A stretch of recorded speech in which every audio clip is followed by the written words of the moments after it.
ইল্লা সাওম, রোজা ছাড়া। নবীজি বলেছেন রমজান মুবারকে কেউ যদি একটি নফল কাজ আদায় করে, একটি নফল ইবাদত করে, অন্য মাসের একটি ফরজ আদায় করার সওয়াব আল্লাহ পাক নামায়ে আমলে দিয়ে দিবেন। রমজান মুবারকে কেউ যদি একটি ফরজ আদায় করে, অন্য মাসের 70টি ফরজ আদায় করার মতো সওয়াব আমলনামায় আল্লাহ দিয়ে দিবেন। সুবহানাল্লাহ। এই মাস আমাদের সামনে। আল্লাহু আকবার বলি, আল্লাহু আকবার বলি, আলহামদুলিল্লাহ। এই পবিত্র মাস আমাদের সামনে। এই মাসে এত সওয়াব, নফল হয় ফরজের মতো, আর ফরজ হয় 70টা ফরজের মতো। এত সওয়াব কেন হইল? আমরা না খেয়ে থাকি সেই জন্য নাকি? বলতে পারেন কেন হলো? একটি কারণ, শাহরু রমাদান আল্লাযী উনজিলা ফীহিল কুরআন। সুবহানাল্লাহ বলবেন না? এই রমজান মাস হচ্ছে সেই মাস যে মাসে আল্লাহ রাব্বুল আলামিন কোরআনে কারীমকে নাযিল করেছেন। এই মাসের মধ্যে একটি রাত আছে, খায়রুম মিন আলফি শাহর, যে রাতটি 1000 মাসের চাইতে বেশি গুরুত্বপূর্ণ আল্লাহর কাছে। সুবহানাল্লাহ। একটি রাত 1000 মাসের চাইতে গুরুত্বপূর্ণ। 1000 মাস ক্যালকুলেটর দিয়ে হিসাব করলে দেখা যায় যে 1000 মাসে 83 বছর 4 মাস হয়। তাহলে তার অর্থ কি এই যে একটানা 83 বছর 4 মাস ইবাদত করলে যে সওয়াব হবে, এই রাত্রে ইবাদত করলে সেই সওয়াব হবে? হতে পারে, এরকম হতে পারে, কিন্তু ব্যাখ্যাটা কি? ব্যাখ্যাটা হচ্ছে আরবিতে আলফুন শব্দ দিয়ে 1000 বোঝানো হয় না। আরবিতে যখন আলফুন বলা হয় তাহলে বোঝা যায় সংখ্যাধিক্য, বিপুল সংখ্যা, হাজার হাজার, হাজার হাজার, থাউজেন্ডস এন্ড থাউজেন্ডস। এইটাকে বোঝানোর জন্য আরবিতে ব্যবহার করা হয় আলফুন, হাজার হাজার। তাহলে আল্লাহ কি বুঝাতে চাচ্ছেন? আল্লাহ রাব্বুল আলামিন তিনি আয়াত দ্বারা বুঝাতে চান, এর ব্যাখ্যা হচ্ছে এই পৃথিবীর মানবতার কল্যাণের জন্য, এই পৃথিবীর মানুষের ভালাইয়ের জন্য, মঙ্গলের জন্য হাজার হাজার মাস ধরে এই পৃথিবীর মানুষের যে কল্যাণ হয় নাই, এই রমজান মুবারকে একটা রাত আছে যেই রাতে আল্লাহ রাব্বুল আলামিন মানবতার সেই কল্যাণ করেছেন। সেই কল্যাণ কি দিয়ে করেছেন? শাহরু রমাদান আল্লাযী উনজিলা ফীহিল কোরআন, কোরআন নাযিল করে পৃথিবীর মানুষকে সেই কল্যাণ আল্লাহ দিয়েছেন। সুবহানাল্লাহ। প্রতি রমজান মুবারকে হযরতে জিবরাইল আসতেন, হুজুরকে বলতেন, হুজুর আপনি তেলাওয়াত করেন, আমি শুনি, যতটুক নাজিল হয়েছে পড়েন। হুজুর পড়তেন, জিবরাইল শুনতেন, আবার জিবরাইল পড়তেন, হুজুর শুনতেন। এমনি করে করে যে বছর হুজুর ইন্তেকাল করবেন, হুজুরের জীবনের শেষ রমজান মুবারকে কোরআন নাজিল পরিপূর্ণ হয়ে গেছে। হযরতে জিবরাইল বলেন, হুজুর কোরআন তো নাজিল তামাম হয়ে গিয়েছে, এবার আপনি পুরা কোরআন পড়ে আমারে শোনান। হযরতে রাসূল পুরাটা পড়ে 30 পারা পড়ে শোনায় দিলেন, জিবরাইল শুনলেন। এবার জিবরাইল বলেন, হুজুর আমি তেলাওয়াত করতেছি, আপনি শুনেন। হযরতে জিবরাইল 30 পারা পড়লেন, হুজুর শুনলেন। আবার হযরত জিবরাইল বলেন, হুজুর এবার আবার আপনি পড়েন। হুজুর পড়লেন, জিবরাইল শুনলেন, আবার জিবরাইল পড়লেন, হুজুর শুনলেন। তার মানে হলো হুজুর যে বছর ইন্তেকাল করলেন, ওই বছরের রমজান মুবারকে হযরত জিবরাইল 2 বার পড়েছেন, হুজুর শুনেছেন, আর হুজুর 2 বার পড়েছেন, জিবরাইল শুনেছেন, যাতে করে একটা জের জবর, একটা আয়াত, একটা সেমিকোলন যেন বাদ না পড়ে যায়। শাহরু রমাদান আল্লাযী উনজিলা ফীহিল কুরআন, রমজানের পবিত্র মাসে আমি অবতীর্ণ হয়েছি। সুবহানাল্লাহ। যদি প্রশ্ন করা হয় রমজানে তো আসছো, কিন্তু প্রথম নাজিল হয়েছিল কোন সময়? ওটা কি দিন ছিল না রাত ছিল? কোরআন তার জবাবে বলে, ইন্না আনজালনাহু ফি লাইলাতিল কদর, কদরের পবিত্র রাতে আমি এই পৃথিবীতে আমার আগমন ঘটেছিল। যদি প্রশ্ন করা হয়, বুঝলাম সবই, কেন নাজিল হয়েছে তুমি? এই পৃথিবীর তোমার আসার উদ্দেশ্য কি? মূল কাজটা কি? এই প্রশ্ন যদি করা হয়, কোরআনে কারীম তার জবাবে বলে, শোনো কেন এসেছি। লিতুখরিজান নাসা মিনাজ যুলুমাতি ইলান নূর, আমার মিশন হচ্ছে গোটা বিশ্ব মানবতাকে পুঞ্জীভূত জমাট বাঁধা অন্ধকারের ভেতর থেকে টেনে বের করে আলোর সন্ধান দিতে, আলোর দিকে আনার জন্য আমি কোরআন নাজিল হয়েছি। আল্লাহ পাক আমাদের জন্য একটি পবিত্র মাস আমাদেরকে দিচ্ছেন, দান করেছেন, যে মাসটির নাম হচ্ছে রমাদান। রমাদান হচ্ছে রামদুন, রা মিম দত, রাম ধাতু থেকে উৎপত্তি, এর অর্থ হচ্ছে জ্বালানো, পুড়িয়ে দেওয়া, ভস্ম করে দেওয়া। রমাদান, রমজান মুবারকে যারা নাকি সিয়াম সাধনা করে, আত্মত্যাগ করে, অর্থাৎ তিতিক্ষা, ত্যাগ এবং তিতিক্ষা করে, রমজান মুবারকে আল্লাহ পাক যেভাবে রোজা চান ওইভাবে যারা রোজা রাখে, তাদের সমস্ত গুনাহ সমূহকে আগুন যেমন আবর্জনাকে জ্বালিয়ে দেয়, রোজা যদি সঠিকভাবে কারো হয় তাহলে তার গুনাহগুলিকে এইভাবে জ্বালিয়ে ভস্ম করে দেয়। সুবহানাল্লাহ ওয়া বিহামদিহি। এই রমাদান আমাদের সামনে। আমি আমার আলোচনার শুরুতে আমি আপনাদের খেদমতে আরজ করতে চাই যে মাসটির মধ্যে আমরা প্রবেশ করতে যাচ্ছি, দুটি জিনিস আমাদের সামনে এখন। একটি হচ্ছে আমরা মাহে রমজানকে ইস্তেকবাল করতে যাচ্ছি, মাহে রমজান আমাদের সামনে। দোয়া করে নেই যে আল্লাহ পাক এই পবিত্র রমজানের সম্মান করার মতো তৌফিক আমাদেরকে দান করো, আর যেভাবে রোজা রাখলে পরে তুমি খুশি হও সেইভাবে আমাদেরকে রোজা রাখার তৌফিক দান করো, বলি আমিন। এটি হচ্ছে সর্বশ্রেষ্ঠ মাস আল্লাহ পাক মুসলমানদের জন্য দান করেছেন। আবারও বলি আলহামদুলিল্লাহ। কোরআন শরীফের মধ্যে আল্লাহ সমস্ত ইবাদতের কথা বলেছেন, কিন্তু ডিটেইলস আলোচনা করেন নাই। হজ করতে হবে, কিন্তু ওকুফে আরাফা করতে হবে, রমিয়ে হিজার করতে হবে, রমিয়ে জিবার করতে হবে, তারপরে 7 বার তাওয়াফ করতে হবে, সাফা মারওয়া সাই করতে হবে। এগুলি কিন্তু কোরআন শরীফে আসে নাই, ডিটেইলস আসে নাই। নামাজ পড়তে হবে, কিন্তু জোহরে কয় রাকাত, আসরে কয় রাকাত, মাগরিবে কয় রাকাত, এই রাকাতগুলি কিভাবে বিন্যস্ত করতে হবে কোরআন শরীফে তা আসে নাই, বর্ণনা করা হয়নি। যাকাত দিতে হবে, কিন্তু কত টাকা হলে কত টাকা দিতে হবে, কত মন ধান হলে কতটুকু দিতে হবে, কত ছাগল হলে, কত গরু হলে, কত পরিমাণ সোনা হলে, কত পরিমাণ রৌপ্য মজুদ থাকলে যাকাত দিতে হবে, এর বিস্তারিত বিবরণ কোরআন শরীফে আসে নাই। চিন্তা হতে পারে যে তাহলে এগুলো আমরা পাইলাম কই? আমরা পেয়েছি কোরআনের ব্যাখ্যা হচ্ছে রাসূল করিম সাল্লাল্লাহু আলাইহি ওয়াসাল্লাম, হুজুর এটাকে আমাদেরকে বলে দিয়েছেন। তিনি সারে ছিলেন, শরীয়ত প্রণেতা ছিলেন। তো সমস্ত ইবাদতকে আল্লাহ পাক সংক্ষেপে সংক্ষেপে তিনি আউটলাইন অথবা গাইডলাইন তিনি দিয়েছেন আল্লাহ পাক।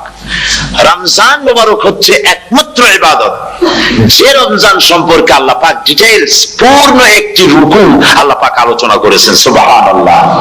রোজা শুরু করবেন কোনখান থেকে, শেষ করবেন কোথায় গিয়ে, সফরে প্লেনে যখন চলবেন তখন আপনার রোজার অবস্থা কি হবে, যদি দেশে যান তখন কি হবে, অসুস্থ হলে কি হবে, কিভাবে রোজা রাখবেন, কিভাবে রোজা ভাঙবেন, তারপরে কখন শুরু হবে, কখন কি হবে ইত্যাদি বিস্তারিত বিবরণ।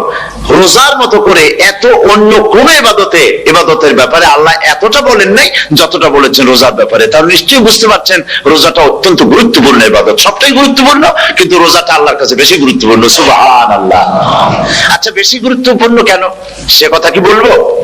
অবশ্যই বলবো। বেশি গুরুত্ব এই কারণে, আল্লাহ পাক বলেছেন, এটা হচ্ছে হাদিসে কুদসি, আল্লাহ পাক বলেছেন আস-সাওমু লি ওয়া আনা আজজি বিহি। অন্য রিওয়ায়াতে এসেছে ওয়া আনা উজজা বিহি। আস-সাওমু লি, রোজা হলো আমার জন্য। কে বলতেছেন বলুন তো? আল্লাহ পাক বলছেন রোজা হচ্ছে আমার জন্য, রোজার পুরস্কার আমি দেব। অন্য বর্ণনায় এসেছে রোজা আমার জন্য আর রোজাদারের পুরস্কার আমি আল্লাহ নিজেই পুরস্কার। সুবহানাল্লাহ, সুবহানাল্লাহ। তাহলে প্রশ্ন আসে, আল্লাহ পাক বলছেন রোজা আমার জন্য, আস-সাওমু লি।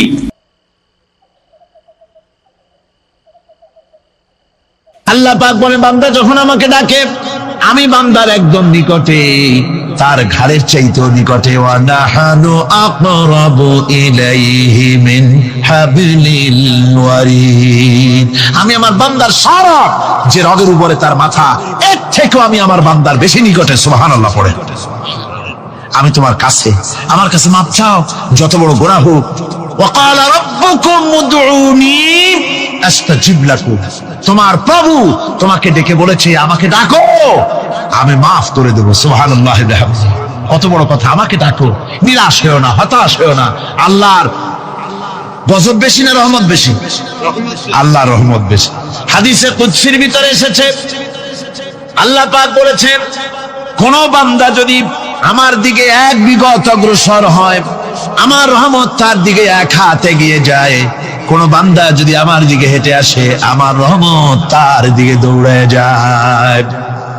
বান্দা যখন আল্লাহর দরবারে দুহাত উঁচু করে চোখের পানি ফেলে দেয়, মুসলিম শরীফের হাদিসের ভিতরে এসেছে, গভীর রাত্রে, রাতের তৃতীয় অংশে আল্লাহ রাব্বুল আলামিন প্রথম আকাশে আসেন আর ডেকে বলেন, পৃথিবীতে আছো নাকি কেউ গুনাহ করে জীবন বরবাদ করে দিয়েছো, আমার কাছে মাফ চাও।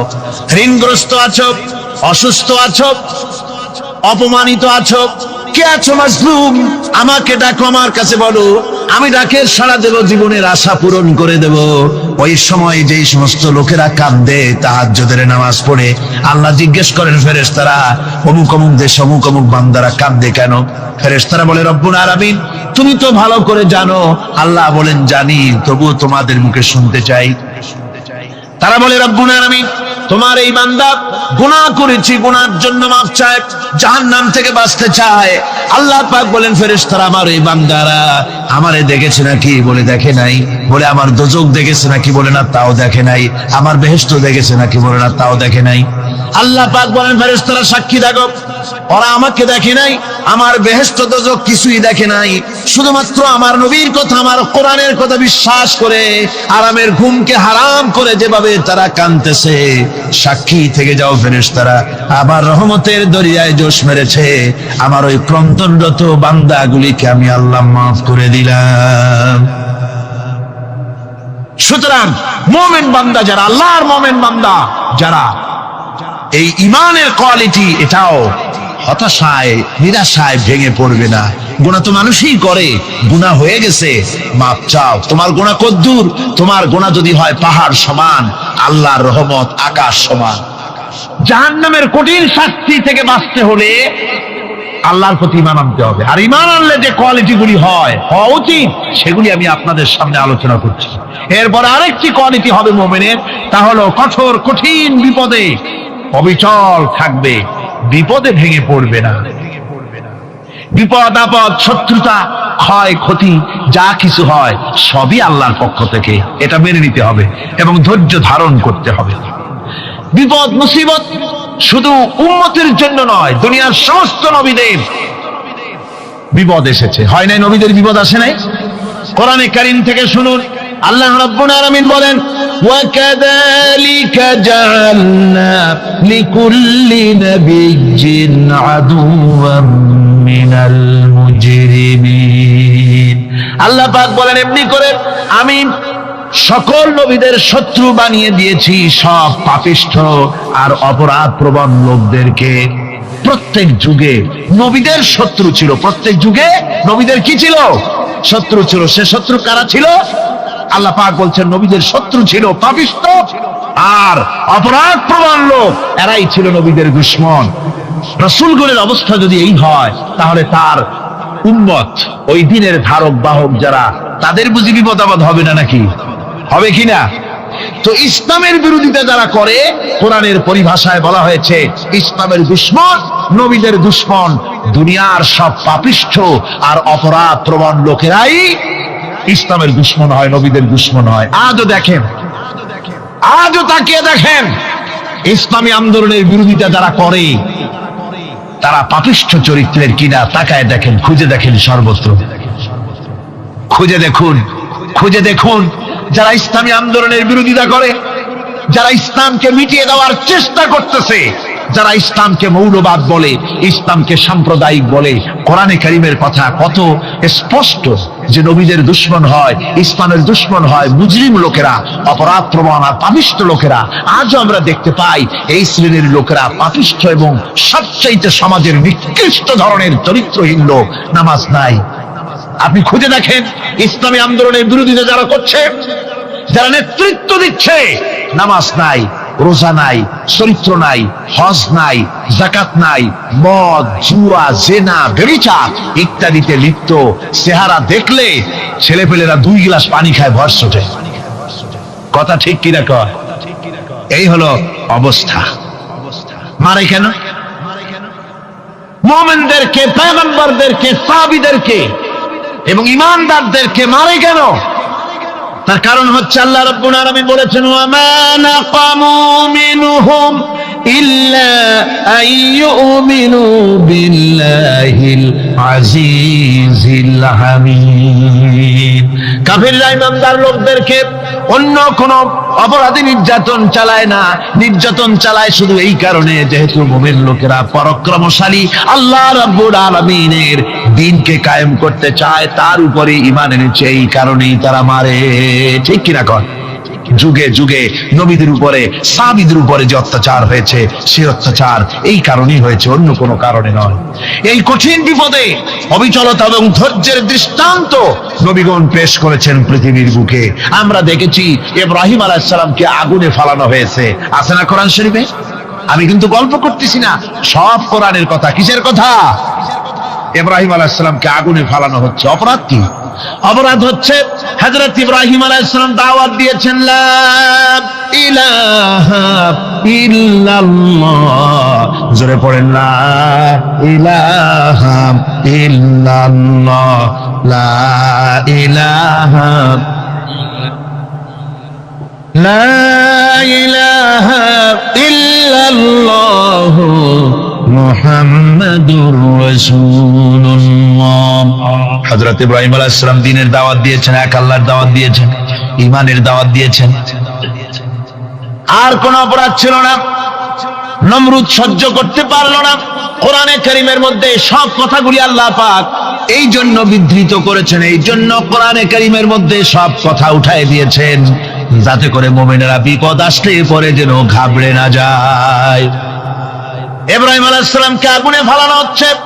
ফেরেশতা বলছে, ইব্রাহিম তোমারে আগুনে ফালায় দেওয়া হতেছে, আমার কাছে সাহায্য চাও, আমার কাছে ক্ষমতা আছে, আগুনগুলো উঠাইয়া নমরুদের বংশ জ্বালায় দেব।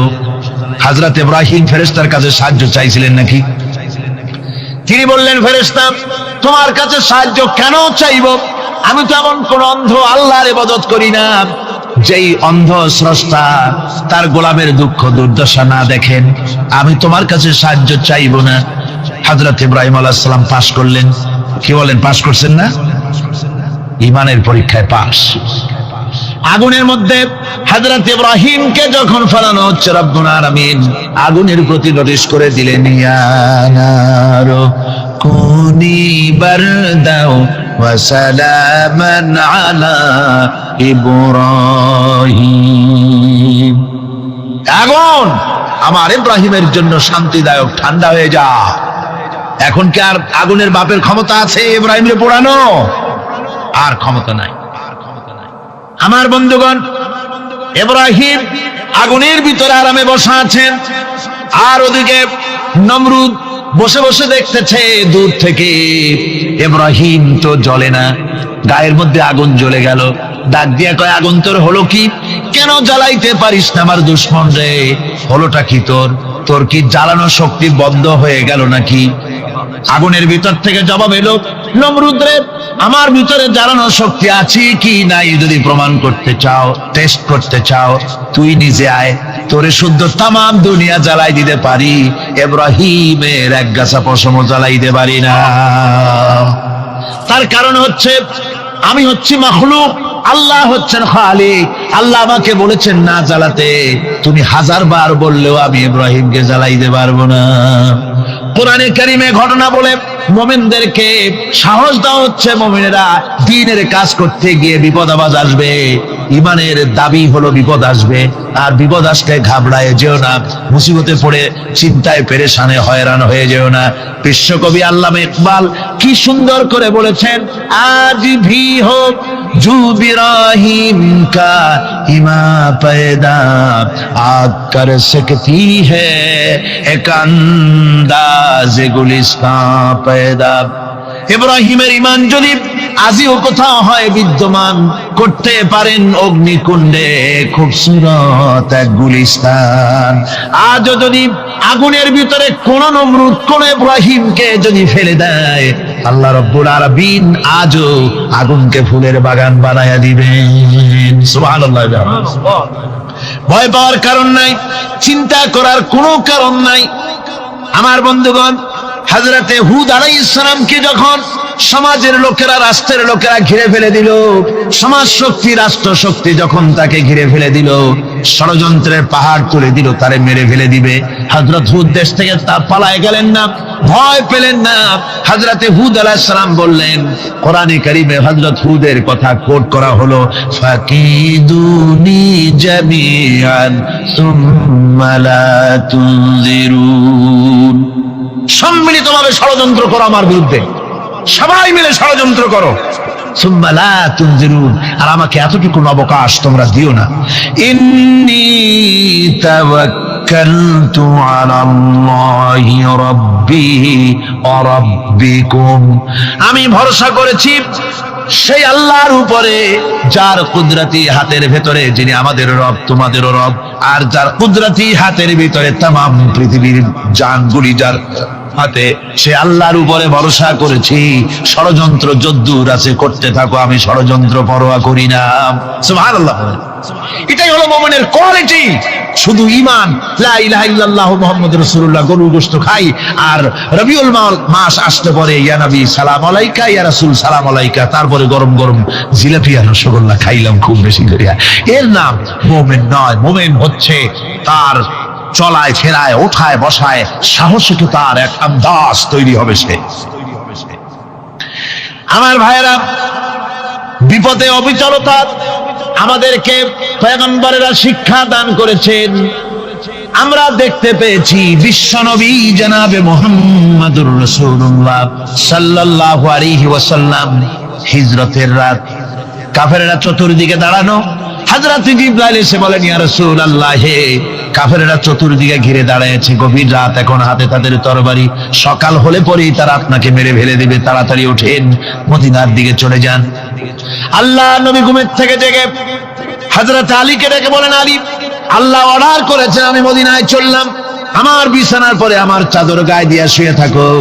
হযরত আলী বলেন, আল্লাহর হাবিব, আপনার চাদর গায়ে দিয়ে ঘুমিয়ে থাকবো, সকালবেলায় কাফির বেঈমানেরা আপনার বিছানার পরে আপনার চাদর গায়ে দেওয়া অবস্থায় আমি আলীকে তারা মুহাম্মদ মনে করবে, আর আমি আলীকে নবী মনে করে তারা তাদের তরবারি দিয়া কেটে কেটে টুকরা টুকরা করে আমারে বিদায় করে দেবে দুনিয়া থেকে। এতটুকু পরোয়া করি না, বরং আমার দিলের মধ্যে এটাই তৃপ্তি থাকবে যে আমি আলীর জীবনের বিনিময় আল্লাহর হাবিব দুনিয়ায় বেঁচে আছেন। যে ব্যক্তি বিদ্রোহ করেছে এবং দুনিয়ার জীবনকে অগ্রাধিকার দিয়েছে, তার জায়গা হচ্ছে জাহান্নাম। জোরে বলেন নাউজুবিল্লাহ। যে ব্যক্তি আল্লাহর সঙ্গে বিদ্রোহ করেছে আর পরকালের জন্য পাথর জোগাড় করে নাই, দুনিয়াকে অগ্রাধিকার দিল, পরকালকে ভুলে গেল, তার জায়গা হলো জাহান্নাম। وَأَمَّا مَنْ خَافَ مَقَامَ رَبِّهِ وَنَهَى النَّفْسَ عَنِ الْهَوَى فَإِنَّ الْجَنَّةَ هِيَ الْمَأْوَى। আর যে ব্যক্তি আপন প্রভুর সামনে উপস্থিত হওয়াকে ভয় করেছে এবং আপন প্রবৃত্তিকে লালসা মুক্ত করেছে, লালসার হাত থেকে রক্ষা করেছে, আল্লাহ রাব্বুল আলামিন কিয়ামতের দিন তার জন্য রেখে দিয়েছেন জান্নাত। তার জন্য কোন জায়গা? আমাদেরকে পরকাল ভিত্তিক জীবন যাপন যদি করি, তাহলে কবরের জবাবগুলি খুব আসান হবে। আর যদি পরকাল ভিত্তিক জীবন যাপন না হয়, কবরটা মুসিবত হয়ে যাবে। হযরত ওসমান রাদিয়াল্লাহু তাআলা আনহু কবরের কাছে গিয়ে খুব কাঁদতেন।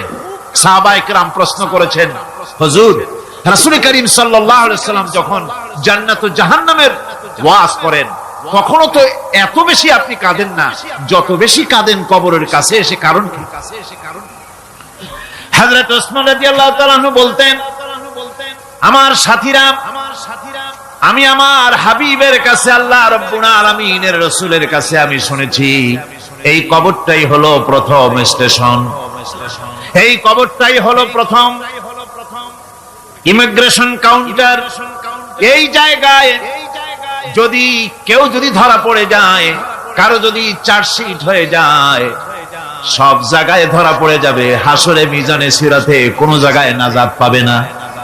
আর এই কবরটা যদি কেউ মুক্তি পেয়ে যায়, মিজান সিরাত হাসর সব জায়গা থেকে আল্লাহ তারে ভালোভাবে পার করে দিবেন। এটা হলো আসল জায়গা। জায়গা, মারাত্মক জায়গা, খুব মারাত্মক জায়গা। আমি এটাকে ইমিগ্রেশন কাউন্টার বলেছি আমার ভাষায়। ইমিগ্রেশন কাউন্টার যারা বিদেশ ভ্রমণ করেছেন তারা জানেন। লন্ডন যাবেন, আমেরিকা যাবেন, সৌদি আরব যাবেন, যে কোনো বিদেশে যাবেন, গেলেই পাসপোর্ট তারা দেখবে।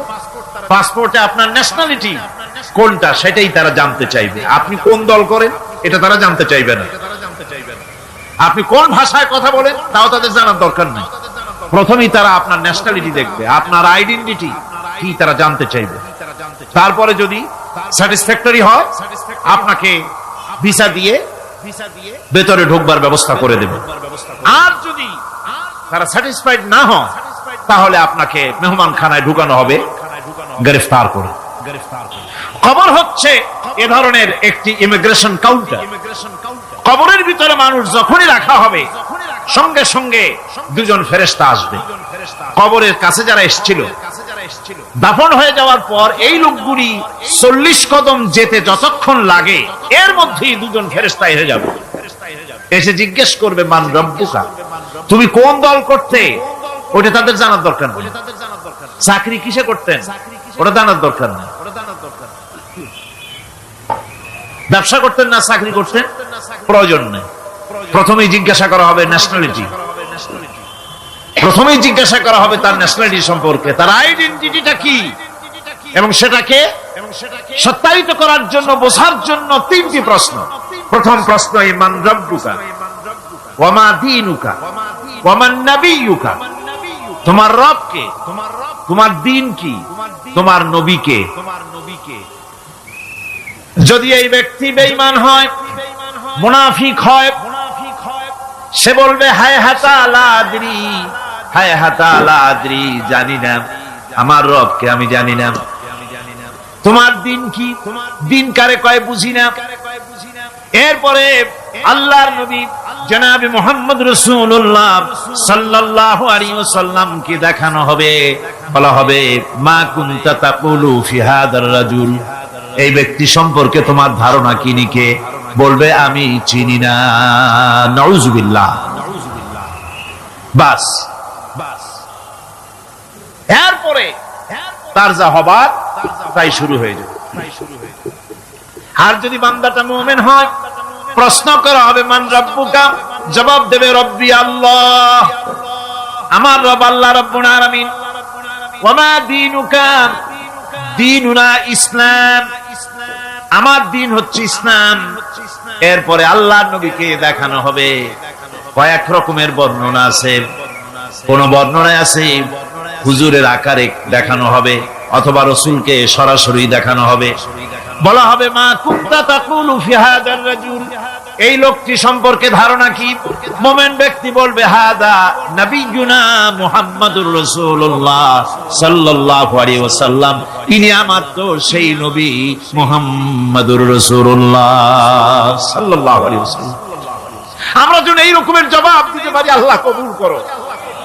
সকলে জোরে বলেন আমিন। জবাব হয়ে যাওয়ার পর গায়ব থেকে আওয়াজ আসবে ফাফরিশু বিল জান্নাতি ওয়ালবিসু বিল জান্নাহ, ও আমার ফেরেশতারা আমার এই বান্দাকে জান্নাতের পোশাক পরায়া দাও আর কবরটাকে জান্নাতের বিছানা বিছায়া দাও। জান্নাতের পোশাক পরায় দাও, জান্নাতের বিছানা বিছায়া দাও। ইলা মাদ্দা বাসারিহি, তার চোখের দৃষ্টি যত দূর যায় কবরটা ততটা প্রশস্ত করে দাও। এরপর বেহেশতের পোশাক পরাইয়া বেহেশতের বিছানা বিছায়া ফেরেশতা বলবে নম কানাউমুল উরুস, ঘুমিয়ে যাও। দুলামিয়া যেমন বাসর সজ্জায় নতুন বউ নিয়ে আরামে ঘুমায়, এরকম আরামে ঘুমায় যাও। ইলা ইয়াউমিল কিয়ামা, কিয়ামত পর্যন্ত ঘুমায় আরামে ঘুমিয়ে থাকবে। এরপরে সিংহায় ফুৎকার হবে, সিংহার ফুৎকারের আওয়াজে তার ঘুম ভেঙে যাবে। বলবে ইয়া ওয়াইলানা মান বা'সানা মিন মারকাদিনা, হায় আফসোস আমার এত আরামের ঘুম থেকে কে আমাকে জাগ্রত করলো, আমার ঘুমটারে নষ্ট করলো কে। আওয়াজ আসবে হাযা মা ওয়াদার রহমান ওয়া সাদাকাল মুরসালুন, এটা হচ্ছে রহমানের সেই ওয়াদা আর মুরসালিনরা নবীরা সত্য কথাই বলেছিলেন, সেই কিয়ামত অনুষ্ঠিত হচ্ছে। আমার বন্ধুগণ, সেজন্য এই দুনিয়ার মোহে পড়ে থাকলে পরে দুনিয়ায় যারা অগ্রাধিকার দিবে দুনিয়াকে পরকালের তুলনায়, জবাব দিতে পারবে না কবরের ভিতরে গিয়া। আর যারা পরকালকে অগ্রাধিকার দিবে, দুনিয়ার চাইতে পরকালকে বেশি অগ্রাধিকার দেবে, আর আল্লাহর ভয় কলিজার ভিতরে রাখবে, কবরের জবাব সঠিকভাবে দিতে পারবে, কিয়ামতের দিন আল্লাহ রাব্বুল আলামিন তাদের জন্য জান্নাত দান করবেন। জোরে বলেন আমিন। দুনিয়াটা হচ্ছে দুনিয়া যেখানে আমরা আছি। আমি আগেই বলেছি দুনিয়া হচ্ছে আদনা শব্দ থেকে এর উৎপত্তি হয়েছে। তুচ্ছ, নিকৃষ্ট, এটার দাম নাই, এটার মূল্য নাই। হযরত ইবনে কাইয়্যিম রাহিমাহুল্লাহ নওয়ারাল্লাহু মারকাদাহু ওয়া জাআলাল জান্নাতা মাথওয়াহু, হযরত ইবনে কাইয়্যিম তিনি বলছেন, সুন্দর করে বলছেন দুনিয়া সম্পর্কে, মা মাদা ফিদ দুনিয়া আহলামুন ওয়া মা বাকিয়া মিনহা আমানি ওয়াল ওয়াক্তু বাইনাহুমা দাইউন। মা মাদা ফিদ দুনিয়া আহলামুন, জীবনের যে অংশ ফেলে এসেছি সেটা আজ একটা স্বপ্ন। ওয়া মা বাকিয়া মিনহা আমানি, আর জীবনের যে অংশ সামনে বাকি আছে সেটা এখন একটা আকাঙ্ক্ষা। ওয়াল ওয়াক্তু বাইনাহুমা দাইউন, আর এর মাঝখান থেকে সময় সব চলে যাচ্ছে। কত বড় কথা চিন্তা করেছেন? জীবনের যে অংশ ফেলে এসেছি তা আজকে স্বপ্ন, তা কি বলেন? স্বপ্ন। আর সামনে যা আছে সেটা আকাঙ্ক্ষা, আর মাঝখান থেকে সময় সব চলে যাচ্ছে। এরপরে তিনি বলছেন, وَمَن يَسْحَبِ الدُّنْيَا يَكُنْ مِثْلَ قَابِضٍ عَلَى الْمَاءِ خَانَتْهُ فُرُوجُ الْأَصَابِعِ। দুনিয়াদারের অবস্থা হচ্ছে এই, কেউ যদি দুই হাতে পানি খামসায় ধরে, দুই হাতে কি ধরছে বলেন? দুই হাতে পানি খামসায় ধরেছে, খুব মজবুত করে ধরেছে, 2 মুঠ পানি। বলেন থাকবে কতটুকু? কতটুকু থাকবে? এক ফোঁটাও থাকবে না। কারণ তার আঙ্গুলের ফাঁক তার সাথে খেয়ানত করবে, আঙ্গুলের ফাঁক দিয়া পানিগুলি সব বেরিয়ে চলে যাবে। সুতরাং দুনিয়া যারা চায় তারা ঠিক পানি খামসায় ধরলে পানি যেমন হাতের ভেতর থেকে খেয়ানত করে চলে যায়, যারা দুনিয়া চায় দুনিয়াও তাদেরকে এভাবে ফাঁকি দিয়ে চলে যায়। তবুও দুনিয়ার মায়া মানুষের এত বেশি। আল্লাহর নবী বলেন, লাউ কানা লি ইবনি আদামা ওয়াদিন মিন যাহাবিন লাহাব্বা ইয়াকুনা লাহু সানিন। এই পৃথিবীতে যদি কাউকে একটা মাঠ ভরে যদি সোনা দেওয়া যায়, লোকটা বলবে রব্বুল আলামিন, আমি যদি আরেকটা মাঠ এরকম সোনা ভরা পেতাম। দ্বিতীয় আরেকটা মাঠ দেওয়া হলে আবার বলবে যদি তৃতীয় আরেকটা মাঠ সোনা ভরে যদি পেতাম। নবীজি বলেন, ওয়ালা ইয়ামলাউ জাওফু ইবনু আদামা ইল্লা তুরাব। মানুষের পেট 3.5 হাত মাটি ছাড়া, কবরের মাটি ছাড়া মানুষের পেট ভরবে না। আরো চাই, আরো চাই, চাওয়ার কোনো শেষ নাই। মানুষ এভাবে করে দুনিয়ার মহব্বতে এমনি পাগল হয়ে যায়, শুধু দুনিয়ার মহব্বত, পরকালকে বেমালুম ভুলে যায়।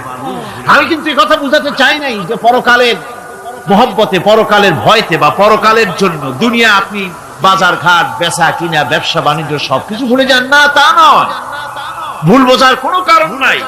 পরকালকে অগ্রাধিকার দিতে হবে, মানে দুনিয়াটা চিরস্থায়ী জায়গা নয়। চিরস্থায়ী হচ্ছে কোনটা? আখিরাত। চিল্লা এখন কোনটা? সুতরাং এখানে যা করতে হবে, আখিরাতের জবাবদিহিমূলক জীবন যাপন করতে হবে। আপনি ব্যবসা করবেন, ওজনে কম দিতে পারবেন না। আপনি খাদ্যে ভেজাল দিতে পারবেন না, চুরি করতে পারবেন না, ডাকাতি করতে পারবেন না, জেনা করতে পারবেন না, বদমাশি করতে পারবেন না, মদ খেতে পারবেন না, সন্ত্রাসী হতে পারবেন না, হাইজাকার হতে পারবেন না, চাঁদাবাজ হতে পারবেন না, মুনাফাখোর হতে পারবেন না, আপনি চোরা কারবারি হতে পারবেন না, ঘুষখোর হতে পারবেন না, সুদখোর হতে পারবেন না। এই সব কাজ পরকালকে বিশ্বাস করলেই এ সমস্ত কাজ থেকে মানুষ বিরত থাকতে পারে। কথা ঠিক কিনা? এটাই হচ্ছে। সুতরাং এই পৃথিবী থাকবে না, এটা কি চিরকাল থাকবে না? এর একটা পরিসমাপ্তি ঘটবে। যেমন করে সারা বছর লেখাপড়া করার পর কলেজে, বিশ্ববিদ্যালয়, মাদ্রাসায়, হাই স্কুলে সব জায়গায় সারা বছর লেখাপড়া করার পর যেমন পরীক্ষা দেওয়ার একটা দিন আসে, সারা বছর ব্যবসা করার পর হিসাব নিকাশ করার যেমন একটা সময় আসে, সারা মাস চাকরি করার পর বেতন পাওয়ার যেমন একটা দিন আসে, সারা জীবন চাকরি করার পর পেনশন পাওয়ার যেমন একটা সময় আসে, অনুরূপ ভাবে এই দুনিয়া যেদিন শেষ হয়ে যাবে, আল্লাহ নির্ধারিত সময় শেষ হয়ে যাওয়ার পর একটা সময় আসবে যখন আল্লাহ রব্বুল আলামিন সব শেষ করে দিবেন, লন্ড ভন্ড হয়ে যাবে, কিছু থাকবে না। কোরআনে কারিমে আল্লাহ সব বলেছেন, কোরআনে সব আল্লাহ বলে দিয়েছেন। আল্লাহ পাক বলেন এই পৃথিবীর সব কেমন ভাবে ধ্বংস হবে তার চিত্র আল্লাহ পাক কোরআনে কারিমে তুলে ধরেছেন। ইযাস সামাউ ফাতারাত ওয়া ইযাল কাওয়াকিবু তাসারাত ওয়া ইযাল বিহারু ফুজ্জিরাত ওয়া ইযাল কুবুরু বু'সিরাত। যখন আকাশসমূহ দীর্ঘ বিদীর্ণ হয়ে যাবে, তারকাগুলি বিক্ষিপ্ত হয়ে ছিটকে পড়বে, আর সমুদ্রগুলি উচ্ছ্বসিত হয়ে পড়বে, কবরগুলি সব তার ভেতরে যা আছে উদ্গীরণ করে দেবে, তারকাগুলি স্থিমিত হয়ে যাবে। এরপরে সমস্ত আকাশগুলি কিতাবের পৃষ্ঠার মতো একটার পরে একটা ঠাস ঠাস করে পড়তে থাকবে, চূর্ণ বিচূর্ণ হয়ে ভেঙে চুরে একাকার হয়ে যাবে। পাহাড়গুলিকে উড়িয়ে দেওয়া হবে, চন্দ্র এবং সূর্য একাকার হয়ে। আল্লাহ রাব্বুল আলামিন বলেন ফাইদা বারিকাল বাসার ওয়া খাসাফাল কমার ওয়া জুমিআশ শামসু ওয়াল কমার। চক্ষু যখন বিস্ফারিত হয়ে যাবে, চাঁদ যখন তার আলো হারিয়ে ফেলবে, সূর্য যখন তার আলো হারিয়ে ফেলবে, চাঁদ আর সূর্য সব একাকার হয়ে যাবে, সেই সময়ের অবস্থাটা কি চিন্তা করো। মানুষ হয়রান হয়ে দৌড়াদৌড়ি করবে। ওয়াহুমিলাতিল আরদু ওয়াল জিবালু ফাদুক্কাতা দাক্কাতান ওয়াহিদা। জমিন এবং পাহাড়গুলির মধ্যে আল্লাহ রাব্বুল আলামিন সংঘর্ষ বাঁধিয়ে দিবেন, পাহাড়গুলি ভেঙে চুরে টুকরা টুকরা হয়ে যাবে, পাহাড়গুলি উঁচু করে জমিনের উপরে আছাড় মেরে আল্লাহ রাব্বুল আলামিন ভেঙে চুরে চুরমার করে দিবেন। সুবহানাল্লাহ।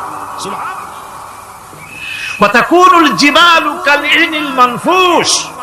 পাহাড়গুলো পেঁজা ধোনা তুলার মতো করে উড়িয়ে দেওয়া হবে, পাহাড় উড়ে যাবে।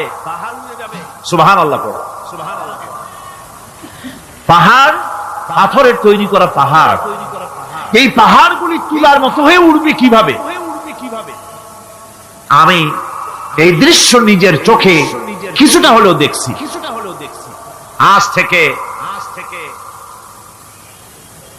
10 দিন আগে আমি ইতালি সফর করে এসেছি। ইতালির রাজধানী রোম।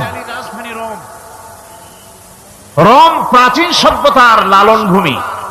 কোরআনে কারিমে সূরা রোম রয়েছে, এই রোম সেই রোম। এখানের বাদশার কাছে রাসূল করিম সাল্লাল্লাহু আলাইহি ওয়াসাল্লাম হেরাক্লিয়াসের কাছে চিঠি পাঠিয়েছিলেন, সেই রোম। 12 থেকে 15 হাজারের মতো বাংলাদেশি মুসলমান সেখানে আছে। জুমার দিন যেদিন আমি গেলাম তার পরের দিনই জুমা ছিল। জুমার নামাজ পড়লাম ভ্যাটিকানের কাছেই, বিশাল মসজিদ, ইউরোপের ভিতরে সবচেয়ে বড় মসজিদ এটা। রোম ইসলামের দুশমনদের রাজধানী। সেখানে যখন আযান হচ্ছে আশহাদু আন্না মুহাম্মাদার রাসূলুল্লাহ, আমার অনুভূতির কথা আপনাদেরকে বোঝাতে পারবো না, কি অনুভূতির সৃষ্টি হয়েছে আমার ভেতরে। ভ্যাটিকানের পোপ এক পাশে, কিছু দূরেই ভ্যাটিকান, ওটা হচ্ছে গোটা পৃথিবীর সমস্ত খ্রিস্টানদের কাবা, ভ্যাটিকান। তার পাশেই বিশাল মসজিদ, সেখানে নামাজ পড়লাম। চিন্তার ভেতরে আসলো আল্লাহ রাব্বুল আলামিন তার হাবিবের নাম, তার তাওহীদ, তার রিসালাতকে কিভাবে বিশ্বময় ছড়িয়ে দিলেন। আবু জাহেল চাইছিল মুহাম্মদ সাল্লাল্লাহু আলাইহি ওয়াসাল্লামকে স্তব্ধ করে দেবে মক্কার জীবনেই। কত বদনাম, সাহের, কাহেন, কাযযাব, শায়ের, নাউযুবিল্লাহি মিন যালিক, কত গালাগালি করলো। আর আল্লাহ শোনালেন, হাবিব চিন্তার কোনো কারণ নাই, ওয়ারাফা'না লাকা যিকরাক, আমি আপনার প্রশংসা বিশ্বময় ছড়িয়ে দেব। সুবহানাল্লাহ ওয়া বিহামদিহি। রম প্রোগ্রাম শেষ করে আমাকে তারা নিয়ে গেল, যেটা আমি বলছি সফর কাহিনী শোনাবার সময়টা না, যেহেতু এর সঙ্গে প্রাসঙ্গিক সেজন্য বলছি। পাহাড় কেমনে তুলার মতো হয়ে উঠবে তার নজির দেখেছি। রোম শহর থেকে 300 মাইল দূরে, 300 কিলোমিটার দূরে নেপোলিয়ান বোনাপার্ট তার বাড়ি, এবং ওটা তার নামে একটা প্রভিন্স। ভূমধ্য সাগরের পারে ভিসুভিয়াস, পৃথিবীর সবচাইতে বড় আগ্নেয়গিরি, সেটা দেখাতে নিয়ে যাওয়া হলো আমাকে। যে পাহাড়টা পৃথিবীর মাটি থেকে তার চূড়া হচ্ছে 3 মাইল উঁচু, এর 2 মাইল গাড়িতে করে ঘুরে ঘুরে যাওয়া যায়, এরপর আর গাড়িতে যাওয়া যায় না, বাকিটুকুন যেতে হবে হেঁটে হেঁটে। পাহাড়ের উপরে অক্সিজেন কম, বেশ কষ্ট হচ্ছিল উঠতে। জীবনে প্রথম পাহাড়ে চড়েছি জাবালে নূর, রাসূল করিম সাল্লাল্লাহু আলাইহি সাল্লামের উপরে যেখানে ওহী হয়েছিল সর্বপ্রথম। পাহাড় চড়ার একটা অভিজ্ঞতা ওখান থেকে আমার কিছুটা হয়েছিল। খুব কষ্ট হলো বাকি 1 মাইল উঠতে। যখন ভিসুভিয়াসের একদম শীর্ষে চলে গেছি, সেখানে গিয়ে আমার সাথে 15-20 জন লোক ছিল। আমি নিজে আল্লাহু আকবার বলে আমার গলা থেকে আওয়াজ বেরিয়ে গেল। আমি দেখতে পেলাম ভিসুভিয়াসের শীর্ষে বিশাল গর্ত। আমার মনে হয় গর্তটা এই মাঠের 1/4 হবে, এই মাঠের 1/4 হবে গর্তটা। সেই গর্তটার গভীরতা হচ্ছে 1.5 কিলোমিটার। এইখান থেকে পাথরগুলি উত্থিত হয়েছে, আগ্নেয়গিরি পাথর আগুনে গলে লাভা হয়ে এগুলি পাহাড় বেয়ে উপচে পড়েছে, চতুর্দিকে 12 মাইল ছড়িয়ে গিয়েছে। আমার মনে পড়লো ওয়াকুদুহান নাস ওয়াল হিজারা, জাহান্নামের আগুনের ইন্ধন হবে মানুষ আর পাথর। আমি সেখানে সেজদায় পড়ে গিয়া কান্নাম আর বললাম, আল্লাহ জাহান্নামের আগুন হারাম করে দিও আমাদের জন্য। পাথর কিভাবে গললো, গলে পাথরগুলি গলে পুড়ে চতুর্দিকে পড়েছে আর ছিটকেছে, চতুর্দিকে ছিটকে পড়েছে। সেই পাথরগুলি ছিটকে ছিটকে যেগুলি পুড়ে পড়েছে, সেগুলিকে দূরে সাদা রঙের বলে মনে হয়, কোনোটা সাদা কোনোটা কালো, মনে হয় যেন তুলার মতো হয়ে পড়ে আছে চতুর্দিকে। 1944 সনে তৃতীয়বারের মতো ভিসুভিয়াস অগ্নিগিরি যে অগ্নি উৎপাত করে, তাতে আশেপাশের 12 মাইল এলাকা এফেক্টেড হয়ে যায়। পাথরগুলি গলে এভাবে বিধ্বস্ত করে দিয়েছে। এখান থেকে এখানে জোহরের নামাজ, আসরের নামাজ আমরা পড়লাম, আল্লাহর কাছে খুব দোয়া করলাম। এখনো ধোঁয়া উঠতেছে, এখনো পাহাড়ের ফাটল দিয়ে ধোঁয়া উঠছে। একজন হাত দিয়ে আমাকে বলল যে খুব গরম লাগে ধোঁয়াগুলি। ওখানকার লোকেরা বলল যে ভেতরে এখনো আগুন আছে, তবে সুপ্ত, যে কোনো মুহূর্তে আবার তা জাগ্রত হতে পারে। আমরা সেখান থেকে নেমে এলাম। একটু কিছু দূর গিয়েই সেখানে হলো পম্পেই শহর। এই পম্পেই শহরটা হচ্ছে ঈসা আলাইহিস সালামের জন্মের 2000 বছর আগে এই শহর তৈরি হয়।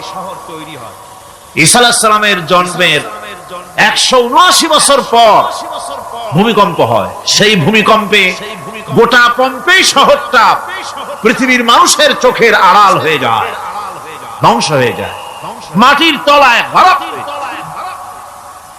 আজ থেকে 200 বছর আগে মাটি খনন করতে গিয়ে এই শহর আবিষ্কৃত হয়। পুরা শহরটা খুঁড়ে তারা বের করেছে। 180 হেক্টর জমিনের উপরে এই বিশাল শহর। ঘুরে ঘুরে দেখলাম, গাড়ি চলে না সেখানে, পায়ে হেঁটে দেখতে হলো। প্রশস্ত রাস্তা।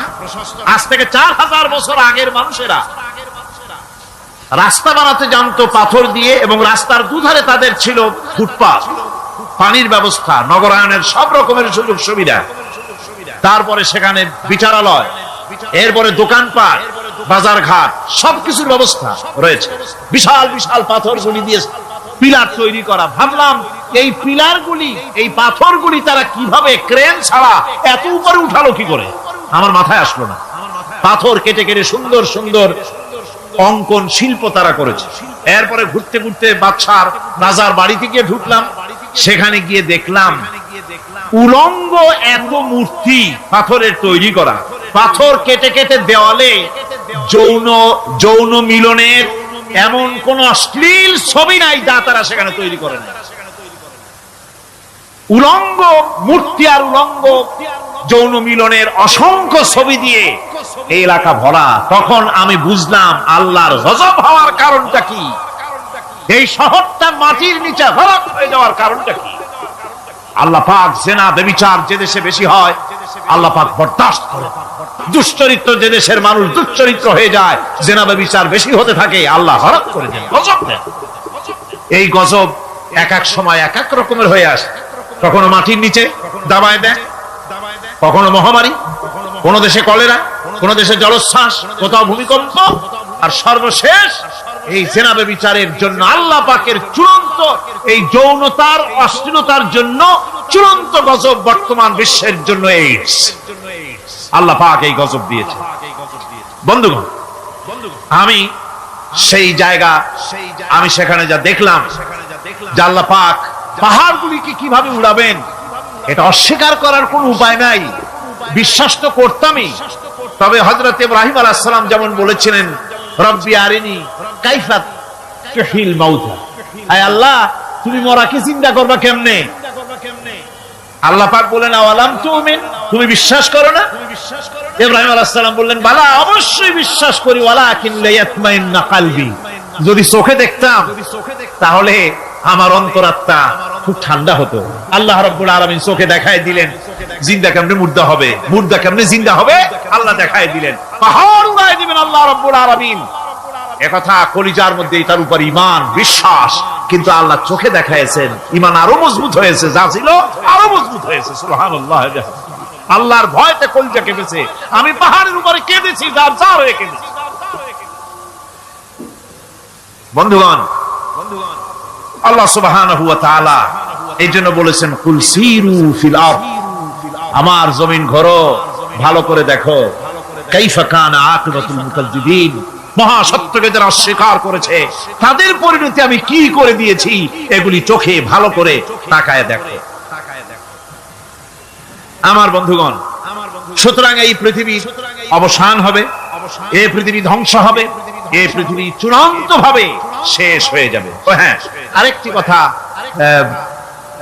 বলতে হয়, সেটা হচ্ছে যে এই রোম থেকে আরেকটু দূরে 900 মাইল দূরে হচ্ছে সিসিলি। 900 মাইল দূরে, সেখানে এই সিসিলি মুসলমানেরা শাসন করেছিল 350 বছর। সেই সিসিলিতে রয়েছে 360টা মসজিদ মুসলমানদের করা। সমস্ত মসজিদগুলি আজ তালা বন্ধ, একটা মসজিদও খোলা নাই। সেখানকার মুসলমানেরা ওয়াজ শুনতে এসেছিল রোমে। আমি তাদের জন্য পরামর্শ দিয়েছি যে গভর্নমেন্টের কাছে তোমরা দাবি জানাও যে অন্তত একটা মসজিদের দরজা আমাদের জন্য খুলে দাও। রোমের অবস্থানরত প্রবাসী বাংলাদেশি মুসলমানেরা আমাকে বলেছে, তাদের অনেকের বাড়ি চট্টগ্রামেও আছে, আমাকে বলেছে তাদের চোখে পানি আসছে বলার সময় যে চিরময় তাফসীর মাহফিল যখন আসে কলিজাটা কাঁদতে থাকে যাওয়ার জন্য।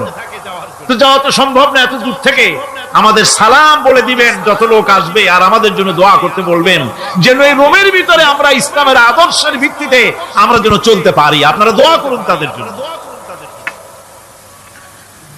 ভাইরা আমার, এই পৃথিবী একদিন পরিসমাপ্তি ঘটবে এবং আল্লাহর দরবারে আমাদেরকে উঠতে হবে এবং সেখানে আমাদের বিচার হবে। সেখানে আমাদের কি হবে? বিচার হবে। আল্লাহ পাক বিচারটাকে নির্ভুল করার জন্য, সঠিক করার জন্য প্রত্যেকের গলায় আমলনামা ঝুলায় রাখছে, এখানে রেকর্ডের ব্যবস্থা করা হয়েছে। আল্লাহ পাক বলছেন ওয়া কুল্লা ইনসানিন আলজামনাহু তাইরাহু ফি উনুকিহি ونخرج له يوم القيامة كتابا يلقاه منشورا আল্লাহ পাক বলেন প্রত্যেকের ভালো মন্দ কর্মফল কর্মলিপি আমি তার গলায় ঝুলায় রেখেছি। কিয়ামতের দিন সে নিজের কাছে স্পষ্ট সব দেখতে পারবে, কোনো জিনিস বাদ পড়বে না। তার গলায় তার আমলনামা ঝুলানো আছে, সব রেকর্ড হতেছে। আমরা যা করছি সবগুলি রেকর্ড হয়ে যাচ্ছে। বর্তমান বিজ্ঞানীরা আবিষ্কার করেছে যে মানুষের শরীরের ভিতরে ডিএনএ আছে, রক্তের ভিতরে ডিএনএ, এটা একটা কোডর। মানুষের রক্তের ভিতরে ডিএনএ আছে, যেমন তার ব্রেনের ভিতরে কতগুলি কোষ আছে, এক একটা কোষ এক এক ধরনের কাজ করে। অনুরূপ ভাবে তার শরীরের ভিতরে রক্তের ভিতরে ডিএনএ আছে। এই ডিএনএটা কি? এই ডিএনএটা হচ্ছে, এই ডিএনএ একটা কম্পিউটারের মতো কাজ করতেছে। লোকটা কি করবে, কোথায় যাবে, সে ভালো হবে মন্দ হবে কি হবে, সব তার ডিএনএ এর মধ্যে রেকর্ডকৃত আছে। এটা বোঝার জন্য একটা সুন্দর দৃষ্টান্ত দেওয়া যায়। যেমন এই কাগজটাকে আপনারা মনে করুন একটা গাড়ির ব্লুপ্রিন্ট, একটা ব্লুপ্রিন্ট, একটা গাড়ির ব্লুপ্রিন্ট। এখানে লেখা আছে গাড়ি কিভাবে তৈরি হবে। এই কাগজটা নিয়ে ঘরের মধ্যে রেখে দিলেন। এখন এই কাগজটা থেকেই অটোমেটিক গাড়ির উইন্ডো তৈরি হলো, শিল তৈরি হলো, গাড়ির বডি তৈরি হলো, চেসিস তৈরি হলো, টায়ার তৈরি হলো, ইঞ্জিন তৈরি হলো, ব্যাটারি তৈরি হলো, পেট্রোল নিল, আর কোন রকমের ড্রাইভার ছাড়াই গাড়ি চলতে আরম্ভ করলো। এই কথাটা যদি মনের মাথার মধ্যে আনতে পারেন যে এটা কিভাবে হইতে পারে, এতে লেখা অনুযায়ী যেভাবে হওয়া যদি সম্ভব হয়, অনুরূপ ভাবে মানুষের রক্তের ভিতরে ডিএনএ এরা আবিষ্কার করেছে। এর ভিতরে মানুষের ভালো মন্দ, কোথায় যাবে কি করবে, সবকিছুর মধ্যে রয়েছে। কোরআনে কারীমে আল্লাহ রাব্বুল আলামিন, আমি গত বছর বলছিলাম যে বিজ্ঞানের আবিষ্কার যত বাড়বে কোরআন বোঝা মানুষের জন্য তত সহজ হবে। কোন সুবহানাল্লাহ। কোরআন বোঝা মানুষের জন্য তত সহজ হবে। সুতরাং মানুষের গলার সাথে আল্লাহ পাক বলছেন যে একটা আমলনামা আমি ঝুলাই দিয়েছি তার গলার সাথে, সে যা করতেছে ওখানে সব লিপিবদ্ধ হচ্ছে, কম্পিউটারাইজড, কম্পিউটারের মতো এগুলি সব গ্রহণ করতেছে। এগুলি কিয়ামতের দিন তার সামনে হাজির করা হবে। কিয়ামতে যখন আমলনামা তার সামনে দিয়ে বলা হবে, ইকরা কিতাবাকা কাফা বিনাফসিকাল ইয়াওমা আলাইকা হাসিবা, তাকে বলা হবে নিজের কর্মলিপি নিজেই পড়ো, আজ তুমি তোমার নিজের হিসাব নিতে যথেষ্ট। বন্ধুগণ, এই মাহফিলে যত লোক আমরা বসে আছি, আমরা আমাদের হিসাব নিতে যথেষ্ট না আরেকজন লাগবে? কোন আমরা যথেষ্ট কিনা? কথা বোঝেন নাই। আমি বলতে চেয়েছি এটা, আমরা যদি এখন চোখ বুঝে চিন্তা করি যে পিছনের জীবনে কি করেছি, মনে পড়বে নাকি পড়বে না? বলেন সবাই, পড়বে কি পড়বে না? ছোটবেলায় কবে পায়ের নিচে কাঁটা ফুটেছিল, কবে কোথায় আছাড় খেয়েছিলেন, কবে কার বেল তাল আম কাঁচা আম চুরি করে খেতে গিয়ে কিল খেয়েছিলেন, তারা খেয়েছিলেন, তাকে এখন মনে নাই? আছে। তাহলে কি ওই তাল বেল চুরি করতে গিয়ে যে কিলটা খাইছিলেন সেটাও মনে আছে, ভালো মন্দ সব মনে আছে। তাহলে কোন হোটেলের রুমে কি করছিলেন, কোন স্কুলে কোন কলেজে কি করছিলেন, তারপরে জীবনে ছোট বড় ঘটনাগুলি চোখ বুঝতে মনে পড়বে না? এবার হিসাব করেন, মনে যদি পড়ে এবার হিসাব করেন আপনি জান্নাতি না জাহান্নামী। আপনি আপনার নিজের হিসাব নেওয়ার জন্য যথেষ্ট। তাকে হিসাব করতে বলা হবে, তোমার হিসাব, তোমার নিজের হিসাব নেওয়ার জন্য তুমি যথেষ্ট, তোমার হিসাব তুমি নিজেই করো, এটা পড়ো। আর সেই কিয়ামতের দিন কোনো সাহায্যকারী মিলবে না। লান তানফাকুম আরহামুকুম ওয়ালা আওলাদুকুম ইয়াউমাল কিয়ামা। লান তানফা, কিয়ামতের দিন কোনো ফায়দা হবে না, অবশ্যই কোনো ফায়দা হবে না, কোনো উপকারে আসবে না। কিয়ামতের দিন তোমার সন্তান, তোমার স্ত্রী, তোমার মাল, তোমার সম্পদ কোনো উপকারে আসবে না। কিয়ামতের ময়দানে সেদিন সব তোমার সাথে বিচ্ছেদ করবে, সব পালায় যাবে। সেখানে উৎকোষেরও কোনো কারবার নাই যে ঘুষ টুস দিয়া, ফেরেশতাদের কোন রকম বুঝবাজ দিয়া, আলাদা কোনো চোরাগলি পথ দিয়া একেবারে ফুট করে ভেস্তে চলে যাবেন, এমন কোনো সুযোগ নাই। অনেকে বলে হুজুর এমন কিছু দোয়া শিখায় দেন যাতে ওই সব জেহাদ বোমা এগুলি খুব ভয় পাই, ওসব রাস্তা না, খুব সহজে কিছু দোয়া দুরূদ করিয়া আস্তে করে জান্নাতে চলে যাওয়া যায়, এরকম একটা দোয়া, এরকম একটা পথ বলে দেন। আমি বলি ভাই, এরকমের কোন সূরাগুলি আমার রাসূল আবিষ্কার করতে পারেন নাই। আল্লাহর পয়গম্বরের এই ধরনের কোন পথ আবিষ্কার করতে পারেন নাই। সেখানে কিয়ামতের দিন কাউকে উৎকোচ গ্রহণ করার কেউ নাই, উৎকোচ দেওয়া যাবে না। আর উৎকোচ দিবি না কি, আপনার কাছে কিছু নাইও, থাকলেও নেওয়ার কেউ নাই। এই দুনিয়ায় ফাঁকিবাজি করে বহুত কিছু করা যায়, কিন্তু কিয়ামতের মাঠে এগুলি কিছুই চলবে না। اليوم لا ينفع مال ولا بنون। কিয়ামতের দিন ধন সন্তান সন্ততি আর সম্পদ কোনো কাজে লাগবে না। সেদিন শুধু আমল যদি ভালো হয় কাজে লাগবে, আমল খারাপ হবে সব শেষ হয়ে যাবে। আল্লাহ রাব্বুল আলামিন নবীজিকে ডেকে বলেছেন, নবী আপনি বলেন, কুল মা কুনতু বিদআম মিনার রাসূল, আপনি বলুন আমি কোন নতুন রাসূল নই, আমার আগে অনেক নবী রাসূল পৃথিবীতে এসেছেন, তারা বিদায় হয়ে গেছেন। আমি জানি না কিয়ামতের দিন আল্লাহ রাব্বুল আলামিন আমার সাথে কি ব্যবহার করবেন, আর আমি এও জানি না যে কিয়ামতের দিন আল্লাহ পাক তোমাদের সাথে কি ব্যবহার করবেন।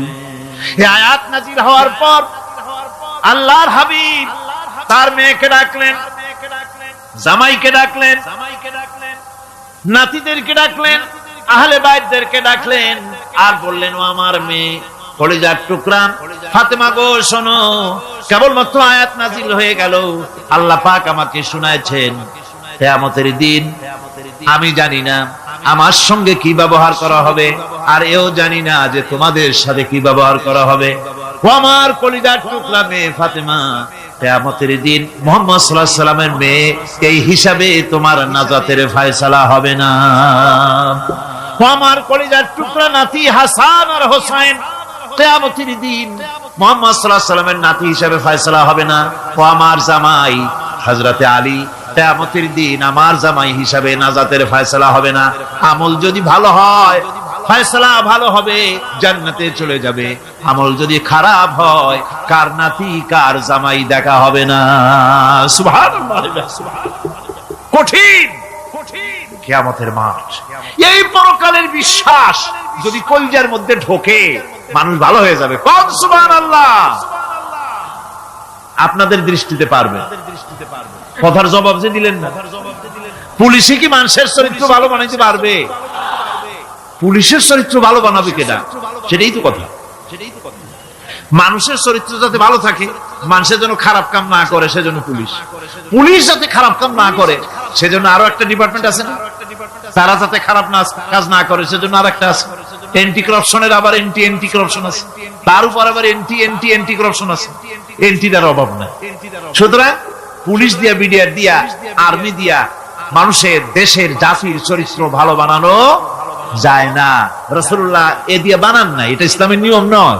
পুলিশ দিয়া, আর্মি দিয়া দেশের মানুষের চরিত্র ভালো বানানো যায় না। চরিত্র ভালো বানানো যায় কেবলমাত্র পরকালের ভয় দিয়া। কি কিসের ভয় দিয়া?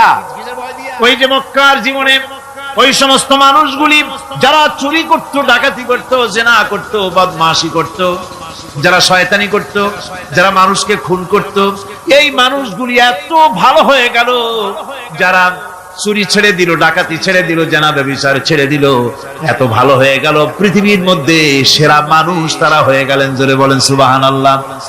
নবীর সাহাবীরা পৃথিবীর শ্রেষ্ঠ সন্তান, নবীর সাহাবীরা পৃথিবীর সেরা মানুষ, তাদের চাইতে সেরা মানুষ নবীদের পরে আর কেউ হতে পারে না। জোরে কোন সুবহানাল্লাহ।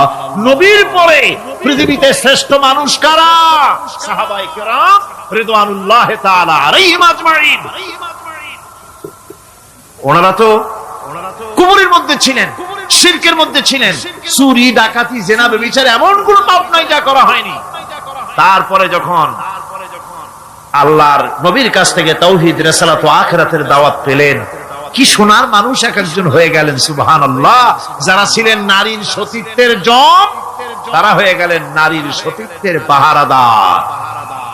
যারা মানুষের মাল চুরি করত, ডাকাতি করত, তারা রাতভর মানুষের মালের পাহারা দিল, মানুষের রক্তের পাহারা দিল। সুবহানাল্লাহ ওয়া বিহামদি, রক্ত সম্পদের পাহারা দিল। রাসূল বললেন খায়রুল কুরুনে কারনি, সর্বশ্রেষ্ঠ যুগ তো আমার যুগ। বন্ধুগণ, এরপরে একটা জীবন আসবে ওই কিয়ামতের ময়দানে। এই পরকালের বিশ্বাসটা গুরুত্বপূর্ণ ব্যাপার, আমাদের সবকিছুর হিসাব দেওয়া লাগবে। আল্লাহ পাক বলেন ইন্নাস সামআ ওয়াল বাসারা ওয়াল ফুআদা কুল্লু উলাইকা আনহু মাসউলা।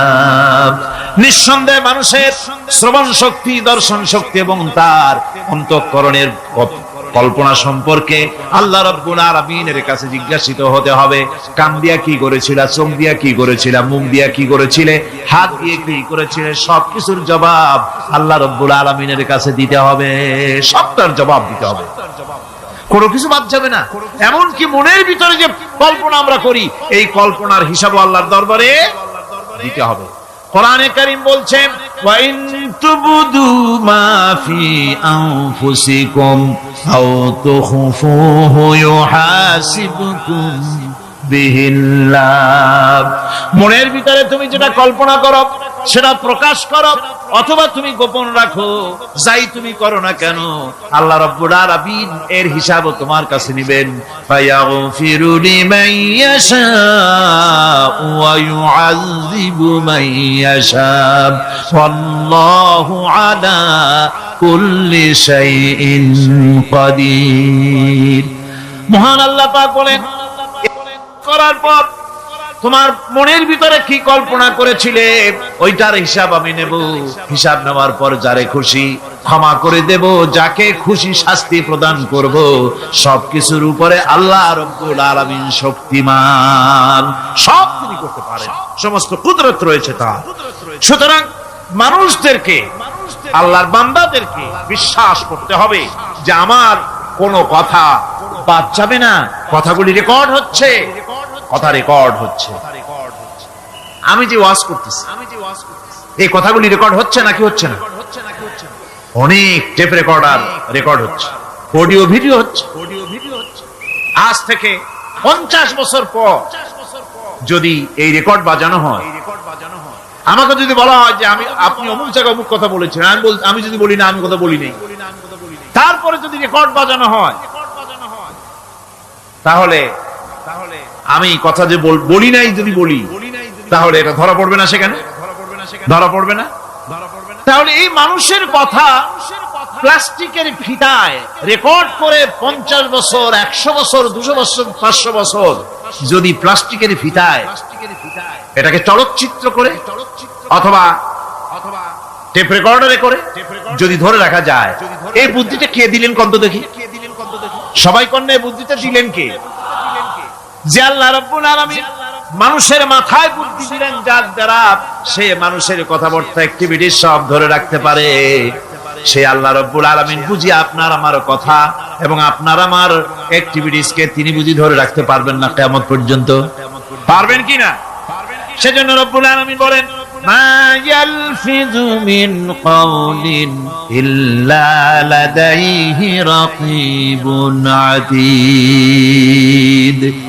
সমস্ত কথা রেকর্ড হচ্ছে। সুবহানাল্লাহ কোন জোরে! সমস্ত কথা রেকর্ড হচ্ছে, একটা কথাও বাদ যাবে না। মুখ আছে বলেই কথা বলবেন তা না, হিসাব করে কথা বলতে হবে। গীবত গাওয়া যাবে না, মিথ্যা কথা বলা যাবে না, মিথ্যা ওয়াদা করা যাবে না। মিথ্যা ওয়াদার তো মৌসুম এসে গেছে। কি কোন বোঝেন কথা? হ্যাঁ, মিথ্যা ওয়াদা মৌসুম এসে গেছে।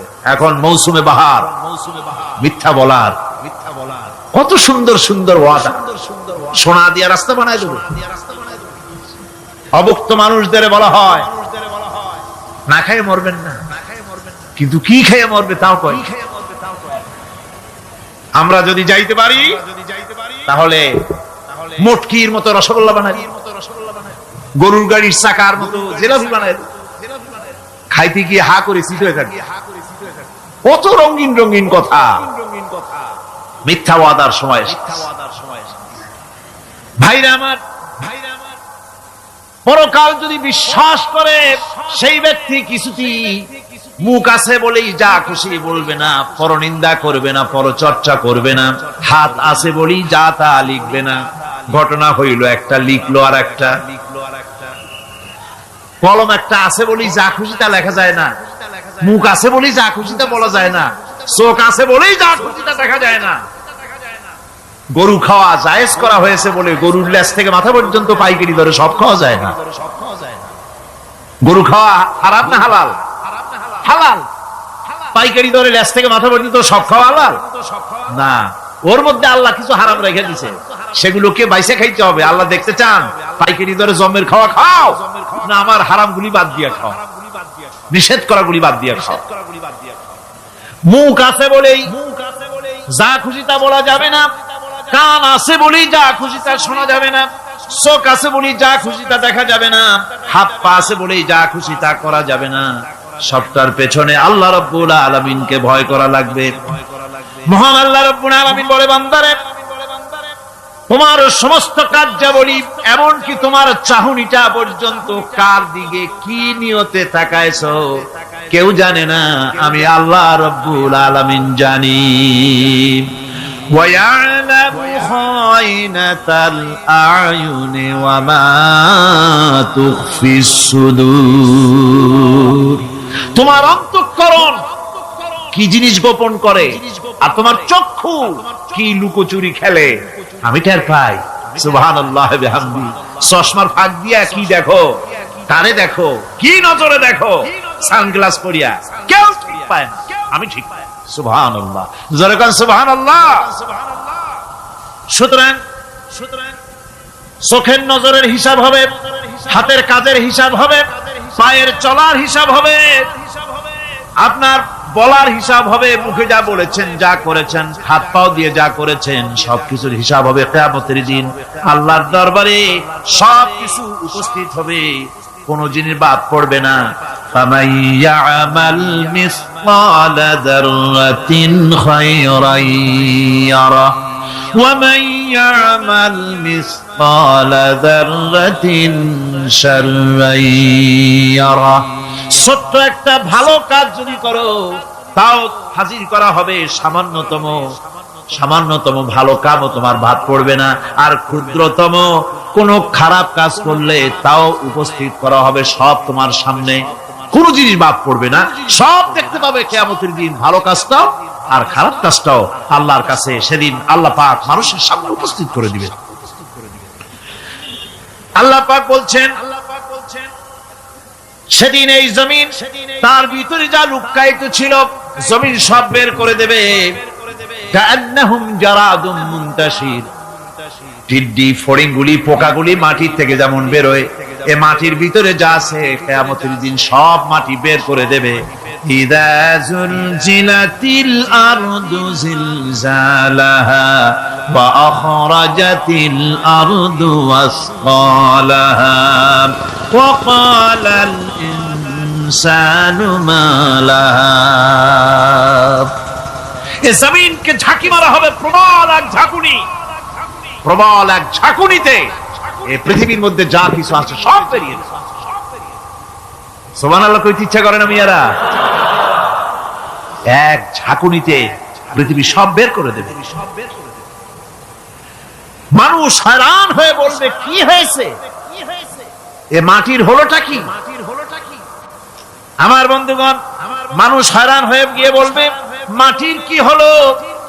আল্লাহ রাব্বুল আলামিন বলেন ইয়াউমাইযিন তুহাদ্দিসু আখবারাহা বিআন্না রাব্বাকা আওহালাহা। জমিনের উপরে যা ঘটেছে জমিন তা সব বের করে দেবে, সব প্রকাশ করে দেবে। আর এটা এই জন্য হবে যেহেতু তার রবের হুকুম হয়েছে, তার রব হুকুম করেছে বের করে দে। জমিনের ভিতরে আছে যা সব বেরিয়ে যাবে, আকাশ ভেঙে পড়বে, পাহাড় উড়ে যাবে, জমিনের ভিতরে যা আছে সব উপরে চলে আসবে, পৃথিবীতে সব শেষ, কিচ্ছু নাই, আকাশ নাই, পাহাড় নাই, সমুদ্র নাই, সব একাকার, চন্দ্র নাই, সূর্য নাই, তারকা নাই, গ্যালাক্সি নাই, মহাশূন্য নাই, সব শেষ।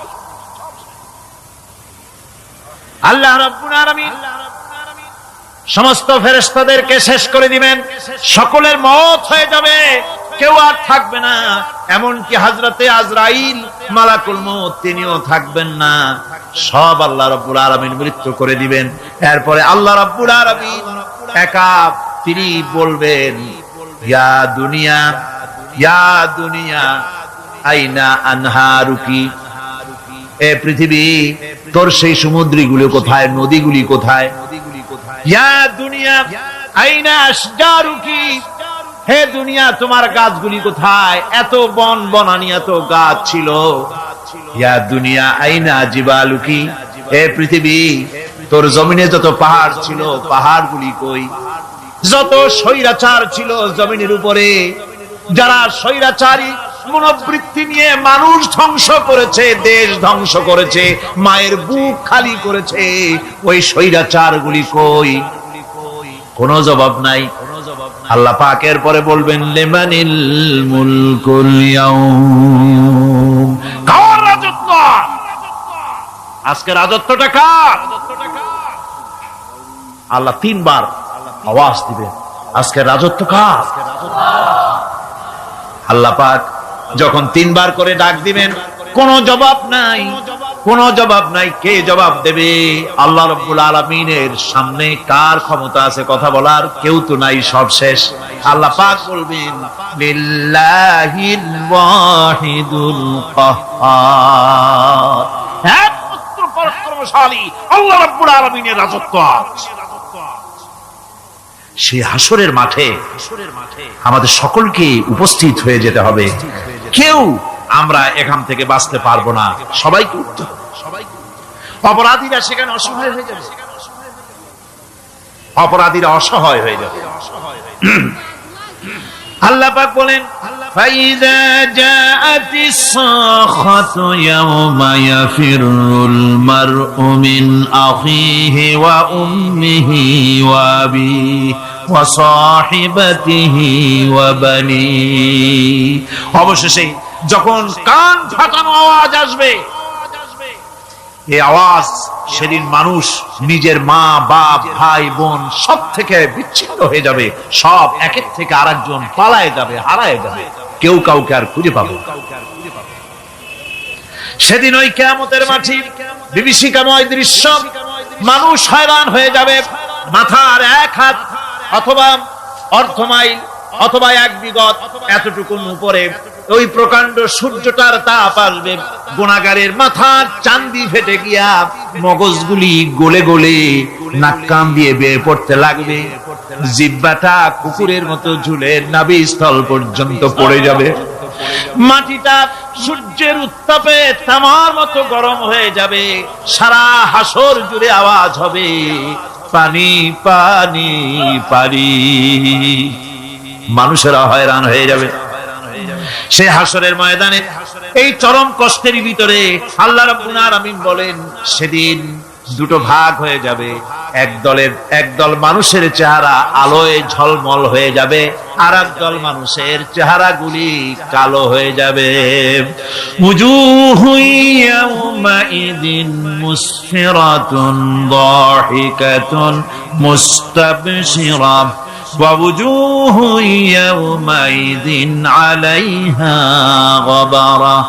আল্লাহ পাক বলেন, এক শ্রেণীর মানুষের চেহারা হাস্যোজ্জ্বল ঝলমলে হয়ে যাবে, আর এক শ্রেণীর মানুষের চেহারাগুলি কালো হয়ে যাবে। তারহাকুহা কাতারা উলাইকা হুমুল কাফারাতুল ফাজারা।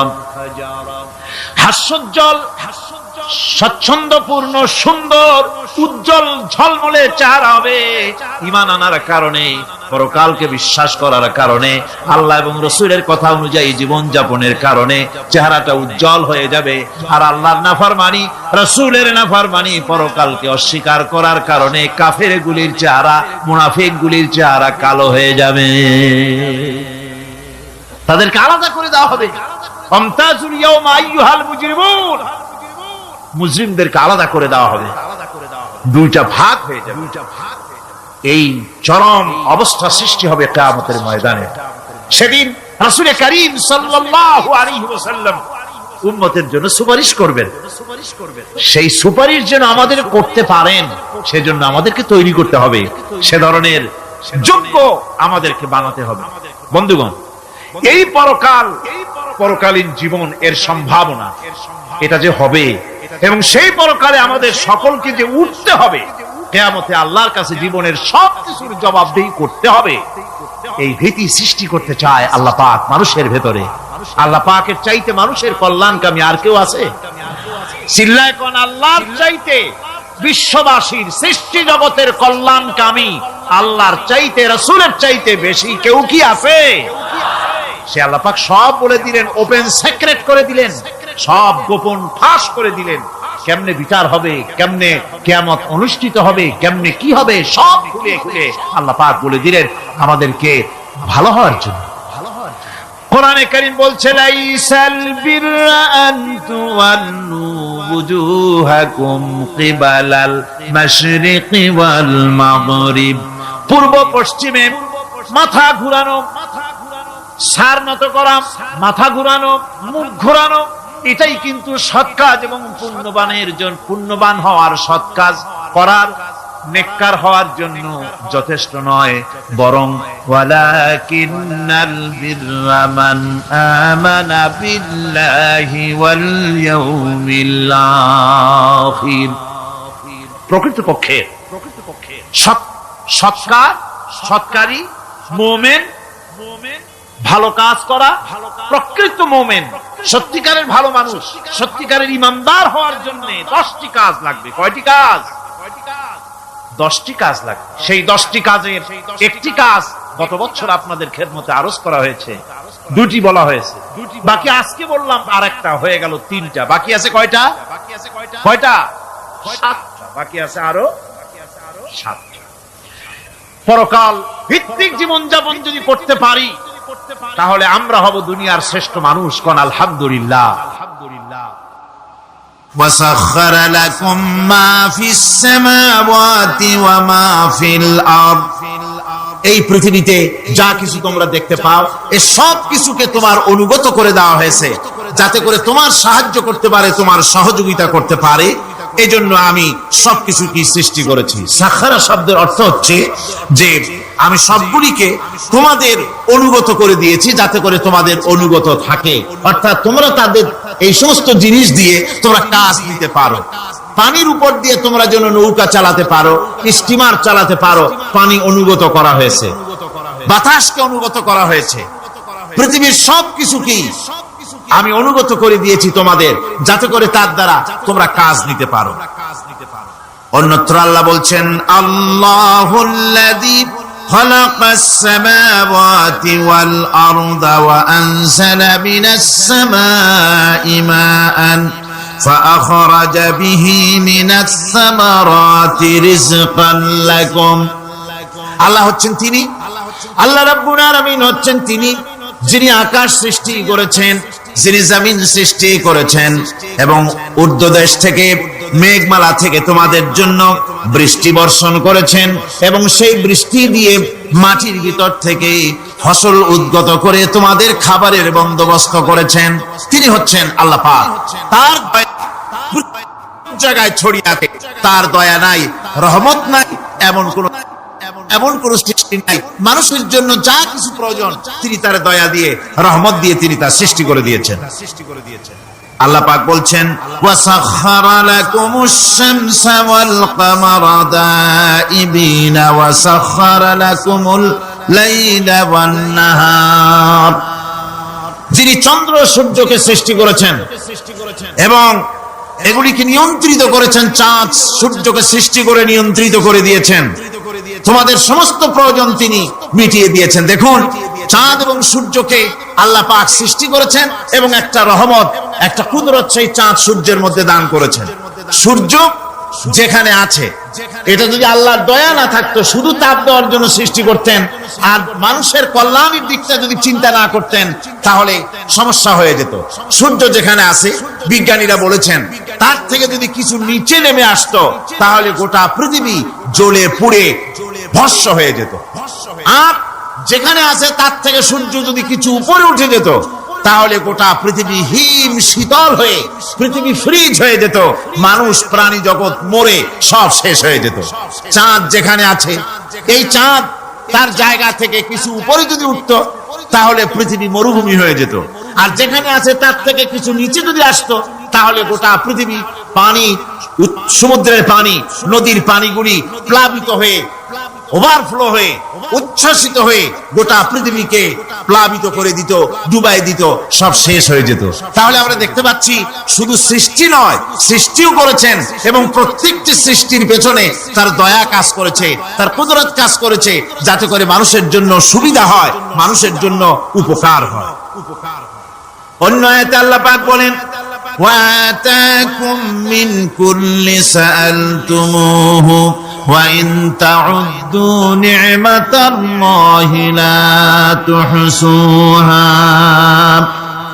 আল্লাহ পাক বলেন, তিনি তোমাদের প্রতি এত দয়াবান, আল্লাহ তোমাদের প্রতি এত দয়া রাখেন, এত মেহেরবানি করেন যে তোমাদের সমস্ত চাহিদা তিনি পূরণ করেছেন। তোমাদের জীবনে যা দরকার সব তিনি পূরণ করেছেন, এত পূরণ করেছেন, তোমরা যদি আল্লাহ পাকের নেয়ামতগুলি যদি গণনা করো, ওয়া ইন তাউদ্দু নি'মাতাল্লাহি লা তুহসুহা, আমার নিয়ামতগুলি যদি গুনতে থাকো, গুনে গুনে আমার নিয়ামত শেষ করতে পারবে না। সুবহানাল্লাহ ওয়া বিহামদিহি, আমার নিয়ামত গুনে শেষ করতে পারবে না, এত নিয়ামত আমি আল্লাহ রাব্বুল আলামিন দান করেছি। সুতরাং প্রকৃত কথা হচ্ছে যে মানুষ বড় অকৃতজ্ঞ, মানুষ সমস্ত নিয়ামতকে, নিয়ামতের শুকর আদায় করে না, নিয়ামত বোঝেও না। উলাইকা কাল আনাম, চোখ আছে, চোখ দিয়া সব দেখে, কিন্তু আল্লাহর নিয়ামত গুলি দেখে উপলব্ধি করার ক্ষমতা নাই। খায় জনমের খাওয়া, কিন্তু খাওয়ার পরে কার খানা খাইলো, কার দেওয়া খানা খেলো, এরপরে এতটুকুন শুকরিয়াও আদায় করে না।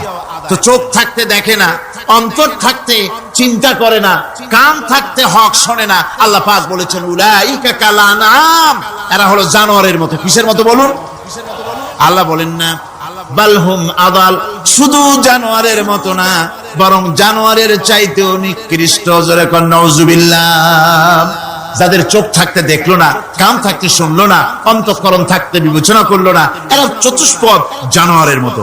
আল্লাহ পাক বলছেন, আর রহমান আল্লামাল কোরআন, এই কোরআন শিক্ষা দিয়েছেন রহমান, যিনি দয়ার সাগর, যিনি মানুষের সব প্রয়োজন মিটিয়েছেন। কোরআনের মতো একটা বড় প্রয়োজন তিনি মিটাবেন না, তা কি হতে পারে? জোরে কোন হতে পারে? মানুষ সৃষ্টি করলেন, অথচ মানুষের চলার পথ দিলেন না। আমি চিন্তা করলাম যে আল্লাহ তাআলা জানোয়ার বলছিলেন, তা তো একটা ঠিক ছিল। জানোয়ার বলেছেন, জানোয়ার কে বললেন? পশু কে বললেন? আল্লাহ তাআলা বলেছেন। এখন চিন্তা করলাম, আল্লাহ পশু বললেন, ঠিক আছে, কিন্তু পশুর চাইতেও খারাপ এই কথাটা বললেন কেন? বুঝে আসতেছিল না। আল্লাহ তাআলা বলেন, কোরআন যদি কেউ বুঝতে চায় তো বুঝার জন্য আমি তার দিল খুলে দেব। সুবহানাল্লাহ। ওয়া মান ইয়াত্তাকিল্লাহা ইয়াজআল লাহু মাখরাজা, আল্লাহকে ভয় করে কেউ পথ চলতে চাইলে আল্লাহ পথ তৈরি করে দেন। আমি চিন্তা করে দেখলাম, সত্যিই তো জানোয়ারের চাইতেও তো মানুষগুলা খারাপ। ওই সব মানুষ যারা আল্লাহরে চিনলো না। কিরকম দেখেন, আপনারা অনেকে বাড়িতে কুকুর পোষেন। কুকুর পোষে না মানুষ? কুকুর সাংঘাতিক বুদ্ধিমান প্রাণী এবং প্রভু ভক্ত। লন্ডনে তো বহুত কুকুর আছে যারা স্কটল্যান্ড ইয়ার্ড বাহিনীতে চাকরি করে, ভালো ভালো চাকরি করে, ইন্সপেক্টরও আছে, কর্নেল আছে, মেজর আছে, ইন্সপেক্টর আছে। অবশ্য কুত্তায় জানে যে সে মেজর বা কর্নেল, এবং এরা দারুণ হুকুম পালন করে। চোরের ছবিটা দেখায় দেবে আর তার ব্যবহৃত কাপড়টা শুকায় দেবে, বাস শেষ কাজ। যেখানে পাবে সেখানে ধরবে। $1 কোটি বা পাউন্ডও যদি দেয়, কুত্তায় ছাড়বে না। সাংঘাতিক অফিসারেরা, কথা বুঝতে পেরেছেন তো? অনেকে কুত্তা পোষে। এখন কুত্তা পুষেছে, মাহফিলে আসছে একটা লোক, রাত 2:30, 2টা বা 11টার সময় বাড়ি ফিরেছে। কুত্তা টের পাইছে, অন্ধকার রাত, কে যেন আসতেছে। কুত্তা তার ভাষায় বলেছে হল্ট। এখন বাড়িওয়ালা বলছে এই ডবলু, আদর করে নাম রাখছে কুত্তার ডবলু। একটা ধমক দিল, কুত্তায় গলার আওয়াজ শুনে বুঝে ফেলেছে। কিন্তু কুত্তায় গলার আওয়াজ বোঝে না। কুত্তা তো ভালো গরুতেও বোঝে। আপনি আপনার গরুরে ডাক দেন অন্ধকারে, গরু আপনার ডাকে সাড়া দেবে, কাছে আসবে। আসে না এরকম? অন্ধকারে গিয়ে গরুর ডাক দিলে বাড়িওয়ালার ডাকে গরু সাড়া দিয়ে আসে না? বিল দিয়ে আসে না? কুত্তায় থেমে গেল, বুঝতে পারলো এ তো আমার মালিক, আমি তো ভুল করছি। যখন মালিক কাছে আসলো, কুত্তায় লেজ লড়াইয়া গাছ সাথে মিশে মিশে লেজ লড়াইতে লাগলো। তার ভাষায় সে বলতে লাগলো, আই এম এক্সট্রিমলি সরি। ও গ্রিন সিগন্যাল, লেজ নাড়াইয়া গ্রিন সিগন্যাল দিয়ে দিল, হুজুর আপনি যাইতে পারেন, স্যার আপনার জন্য দরজা খোলা। কিন্তু এইখানে যদি চোর হইতো আর ডাকাইত হইতো আর যত বলতো ডবলু থাম, তাহলে সে কি থামতো? গর্দানে কামড়াইতো, না হয় ঠ্যাঙ্গে কামড়াইয়া ঠ্যাং ঠং ভেঙে দিত, ঠিক কিনা? তাহলে বোঝা গেল কুত্তায় মালিকও চেনে, শত্রুও চেনে। আল্লাহ কয় উলাইকা কাল আনাম, এগুলো জানোয়ারের চাইতে খারাপ, বালহুম আদাল, এই জন্য খারাপ।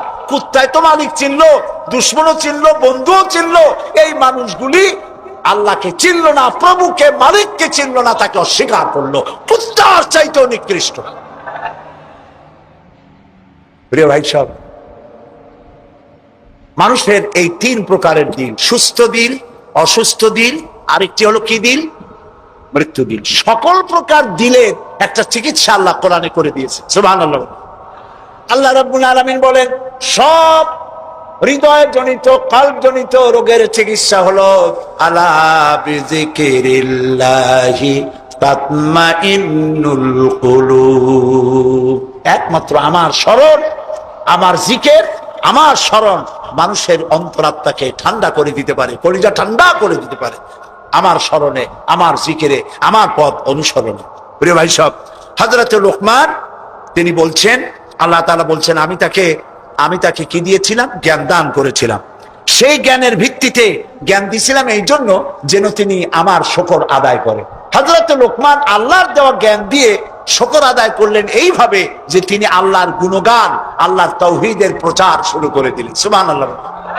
আল্লাহ তাআলা বলছেন, ওমা ইয়াশকুর, যে ব্যক্তি কৃতজ্ঞতা স্বীকার করে তা তার নিজের জন্য, আর যে করে না সে তার নিজের ক্ষতিই করে। এই যে আমরা মাগরিবের নামাজ পড়লাম, এই নামাজ পড়ছি কার জন্য? বলেন সবাই। উপকার হবে কার? উপকার হবে আমার। এই যে মাঝে মধ্যে আপনারা আলহামদুলিল্লাহ বলেন, সুবহানাল্লাহ বলেন, এতে উপকার কি আল্লাহ না আমার? বলেন সবাই। তাম পৃথিবীর এটা এই জন্য যে আল্লাহ তাআলা বিরাটত্ব, খুব লক্ষ্য করুন, আল্লাহ তাআলা বিরাটত্ব, মহানত্ব, শ্রেষ্ঠত্ব এবং মর্যাদার যে স্তরে আল্লাহ তাআলা আছেন, আমরা শুকর করে, প্রশংসা করে, সেজদা করে সেই স্তর থেকে 1 ডিগ্রি উপরে উঠাইতে পারবো না। এবং যেখানে তার মর্যাদা আছে, সারা পৃথিবীর সব মানুষ যদি আল্লাহকে অস্বীকার করে, ওই স্তর থেকে 1 ডিগ্রি নিচে নামানো যাবে না, অসম্ভব। এই জন্য কৃতজ্ঞতা যে প্রকাশ করে সে আল্লাহর জন্যই করে। আমরা যদি আল্লাহর জিকির আজগার না করি, আল্লাহর ক্ষমতা শেষ নাকি? বলেন। আল্লাহ রাব্বুল আলামিন বলেন, ইউসাব্বিহু লিল্লাহি মা ফিস সামাওয়াতি ওয়া মা ফিল আরদ।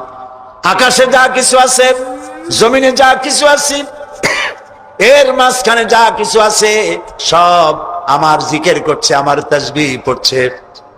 আপনারা বসন্তকালে গাছের ডালে শোনেন কোকিল পাখি কুহু কুহু করে ডাকতেছে। আল্লাহ রাব্বুল আলামিন বলেন, ওয়ালাকিন লা তাফকাহুনা তাসবিহাহুম, তোমরা ওদের তাসবিহ বোঝো না, তোমরা শোনো কুহু কুহু, আসলে সে ডাকে আল্লাহু আল্লাহু। বউ কথা কম আছেন একটা পাখি, মমন সাইতে নাই আছে, ছোটবেলা থেকে শুনতেছি বউ কথা কও, বউ কথা কও। ওর বউ এত অভিমান করলো কেন? কথা মোটে কয়ই না। আসলে বউ কথা কও আমরা শুনি, আর আল্লাহ বলছেন ওয়ালাকিন লা তাফকাহুনা তাসবিহাহুম, ওরা আমার জিকির করছে, তোমরা বুঝো না। মানুষ বুঝবে কেন? মানুষ তো আন্দাজে যা শোনে, শব্দের সাথে আপনি যা মিলাবেন তাই কিন্তু হয় ভাই। যেমন ট্রেন ছাড়ছে, ট্রেন যখন ছাড়লো তো প্রাথমিক আওয়াজ শোনা যায় যাচ্ছি যাব, যাচ্ছি যাব। যখন জোরে চলে তখন শোনা যায় যাচ্ছি যাব, যাচ্ছি যাব, এরকম শোনা যায়, ঠিক না? শব্দের সাথে এরকম যা মিলাবেন তাই হবে। মৃত্যু দিল কি? মৃত্যু দিল সম্পর্কে আল্লাহ বলছেন, ওয়ালাকাদ যারানা লিজাহান্নামা কাসীরাম মিনাল জিন্নি ওয়াল ইনস লাহুম কুলুবুন লা ইয়াফকাহুনা বিহা। মানুষ আর জিনদের মধ্যে আল্লাহ তাআলা বলেন আমি এক শ্রেণীর রেডিমেড জাহান্নামী তৈরি হয়েই আছে মানুষ এবং জিনের মধ্যে। ওরা কারা? লক্ষ্য করুন, মৃত্যু দিল কাদের। লাহুম কুলুবুন লা ইয়াফকাহুনা বিহা, যাদেরকে আমি হৃৎপিণ্ড দিয়েছি, বিবেক দিয়েছি, সব বোঝে, আমারে বোঝে না। আছে না এরকম কিছু বুদ্ধিজীবী? বলেন আছে না? কবি আছে না এমন কিছু? সাহিত্যিক আছে না এমন কিছু? নারীর সৌন্দর্য, নারীর রূপের সৌন্দর্যের ব্যাপারে কবিতা লিখতে লিখতে কলমের কালি শেষ হয়ে যায়, কিন্তু এই সৌন্দর্য কে দিলেন তার চিনতেই পারল না। ফুলের ব্যাপারে গান লেখে, কবিতা লেখে, ফুলের রং, ফুলের গন্ধ। প্রজাপতি, প্রজাপতি কে এত সুন্দর করে, কোন শিল্পী তোমার ডানায় এত সুন্দর রং দিল, তার গান তৈরি করে, কিন্তু প্রজাপতির রং কে দিল আরে খুঁজে পায় না। তারপরে বলে কি? বলে যে সব বুঝেছি, শান্তিনিকেতন গিয়া পড়ে শুনিয়া, সাহিত্যের উপরে ডক্টরেট ডিগ্রি নিয়া কয় সব বুঝেছি। বলে বাবা কি বুঝেছো? কয় দেয়ার ইজ নো গড। সারা জীবন বসে বুঝলো যে প্রভু বলতে কেউ নাই, আল্লাহ বলতে কেউ নাই। বলে নাউযুবিল্লাহ। লাহুম কুলুবুন লা ইয়াফকাহুনা বিহা, সব বোঝে কিন্তু আল্লাহরে চেনে না। নিজের শরীরটা দেখে, আল্লাহরে খুঁজে পায় না। আহারে, তুমি তো তোমার শরীরটা দিয়েই আল্লাহরে চিনতে পারো। সুবহানাল্লাহ বলে। শরীরটা দিয়ে আল্লাহরে চেনা যায়। এই যে দুটো চোখ, এই চোখ দিয়ে সব সময় আমরা নেগেটিভ দেখি। সব সময় প্রতিটি চিত্র, প্রতিটি মুহূর্তে নেগেটিভকে পজিটিভ করে দেখায় কে? কে দেখায়? সুবহানাল্লাহ। এত সুন্দর দুটি চোখ আল্লাহ দিলেন, চোখের মধ্যে আল্লাহ আবার পানি দিয়ে দিলেন। পানি মানে কান্নার পানি না, এমনি চোখে পানি আছে। আপনি চোখে পলক মারেন, পলক মারেন না? কথা না বললে বুঝি কি? এই যে পলক মারেন, এটা কি ইচ্ছে করে মারেন না অটোমেটিক হয়? অটোমেটিক হয়। ইচ্ছে করে মারলে ফটর ফটর করতো। আপনি নিজের অজান্তেই চোখগুলি পলক মারে কেন? আল্লাহ রাব্বুল আলামিন মানুষের কল্যাণের জন্য এমন অটোমেটিক ব্যবস্থা করে তিনি রেখে দিয়েছেন। শহরে, বন্দরে, গ্রামে, নগরে, গঞ্জে বাতাসের ভিতরে পলিউশন আছে, রোগের জার্ম আছে, বাতাসের ভিতরে উড়ে বেড়ায়, অনবরত চোখের ভিতরে প্রবেশ করে চোখ নষ্ট করে দিতে পারে। এই জন্য রব্বুল আলামিন চোখের ভিতরে পানি ধরনের একরকম মেডিসিন রেখে দিয়েছেন। প্রতি মুহূর্তে চোখ পলক মেরে মেরে চোখকে আল্লাহ তাআলা ক্লিন করে দিতেছেন। শরীরের ভিতরে একটা শরীর দিয়ে আল্লাহকে চেনার জন্য যথেষ্ট। এই শরীরে আল্লাহ অসংখ্য রগ রেশা দিয়েছেন। মাথা থেকে শুরু করে পা পর্যন্ত যতগুলি নার্ভ আছে, সবগুলি নার্ভ ছিঁড়ে ছিঁড়ে যদি জোড়া লাগানো যায়, পুরা পৃথিবী একবার ঘুরে আসা যাবে। সুবহানাল্লাহ কইতে ইচ্ছে করে না? আর যদি পাশাপাশি সাজায় রাখেন, 3 একর জমিন লাগবে একটা মানুষের রগ সাজায় রাখতে। এই রগগুলি দিয়ে আপনি আমি যা খাই, এটাকে বলা হয় কার্বোহাইড্রেট। চাউল, চাউল জাতীয় খাদ্য, আটা, আটা জাতীয় খাদ্য, চিনি, চিনি জাতীয় খাদ্য, আর ডাল, ডাল জাতীয় খাদ্য। এই 4 প্রকারের খাদ্য হলো কার্বোহাইড্রেট। এগুলি মানুষে খাইলে পরে শরীরের ভিতরে এর থেকে রক্ত হয়, এর থেকে পেশাব পায়খানা হয়ে বর্জ্য বেরিয়ে যায়।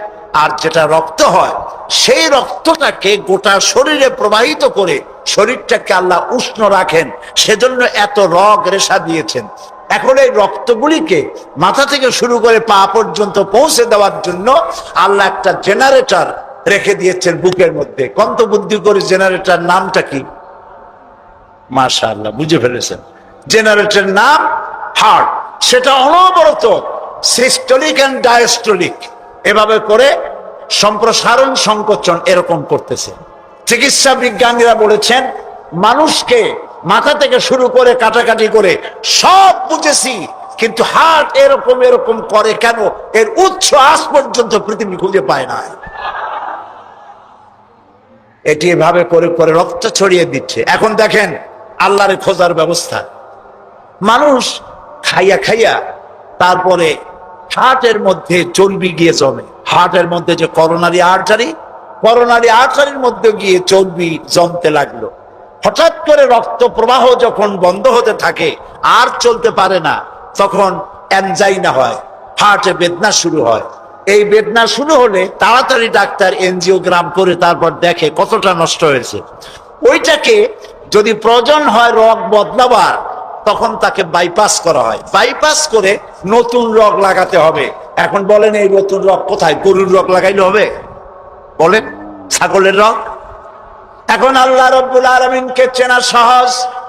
ওই রব্বুল আলামিন এমন সুন্দর ব্যবস্থা রেখেছেন, কারো যদি বাইপাস ওপেন হার্ট সার্জারি করার যদি প্রয়োজন হয়, রগের যদি 2-4টা রগ যদি লাগে, আল্লাহ রাব্বুল আলামিন মানুষের হাতের মধ্যে, পায়ের মধ্যে স্পায়ার পার্টস কতগুলি রগ রেখে দিয়েছেন। ডাক্তারেরা পা থেকে, হাত থেকে সেই রগগুলি নিয়ে হার্টের ভিতরে ওই রগ লাগিয়ে দিয়ে নতুন ভাবে আবার রক্ত সঞ্চালনের ব্যবস্থা করে দেয়। যালিকুমুল্লাহু রাব্বুকুম, এই হচ্ছে তোমাদের রব। সুবহানাল্লাহ বলেন। ইনি আল্লাহ যিনি এই ব্যবস্থা করেছেন। কিডনি লাগে একটা মানুষের জন্য কয়টা? না, 2টা লাগে না, কিডনি লাগে একটা, কিন্তু আল্লাহ তাআলা দিয়েছেন কয়টা? 2টা। একটা যদি অকেজো হয়ে যায় তো আরেকটা দিয়ে যেন কাজ হয়।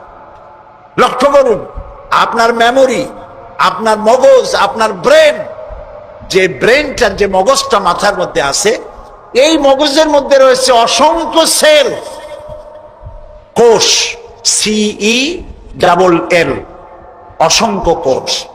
মেমোরি কোষ, বুদ্ধির কোষ, শোকের কোষ, সুখের কোষ, অনুভূতির কোষ। মানে আপনার জন্য, এরপরে ডাটা ইনফরমেশন রক্ষা করার জন্য কোষ। অনেকগুলি সেল আছে।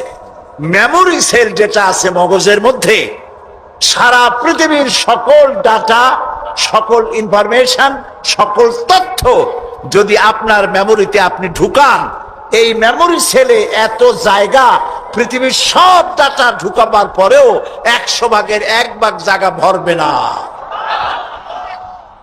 দেখুন অবস্থা। আপনি বসে আছেন চেয়ারে, অফিসে কাজ করছেন, হঠাৎ করে অনুভব করলেন কে যেন জামা গেঞ্জি ফুটো করে আপনার পিঠের মধ্যে নিডেল ঢুকাই দিছে। কে দিল? কে দিল? ও, তাও তো বুঝে ফেলেছে, মশা। জামা কাপড় সুদ্ধা নিডেল ঢুকাই দিছে। আপনি কিন্তু টের পাইছেন না? টের পান নাই? টের পেয়েছেন কিনা? এই টের পাওয়ার জন্য আল্লাহ রাব্বুল আলামিন চামড়ার মধ্যে অসংখ্য কোটি কোটি লোমকূপ সৃষ্টি করেছেন। লোমকূপ দিয়ে ঢুকলো, আপনি টের পেয়ে গেছেন। টের পাওয়ার সাথে সাথে এই খবরটা চলে গেছে বুদ্ধির কাছে। বুদ্ধির একটা সেল আছে না ব্রেনে, আপনার ওই যে মগজের মধ্যে, ওইখানে চলে গেছে খবর যে পিঠের মধ্যে একজন ইনজেকশন করতে গেছে। বুদ্ধির সেল সাথে সাথে হাতের উপরে ফ্যাক্স পাঠায় দিয়ে ফ্যাক্স ঠাট করে মেরে দিয়েছে পিঠের উপরে, মশার গুষ্টি সাফ হয়ে গেছে। সময় লাগে নাই 1 সেকেন্ডও, সাথে সাথে অ্যাকশন, ডাইরেক্ট অ্যাকশন। সুবহানাল্লাহ।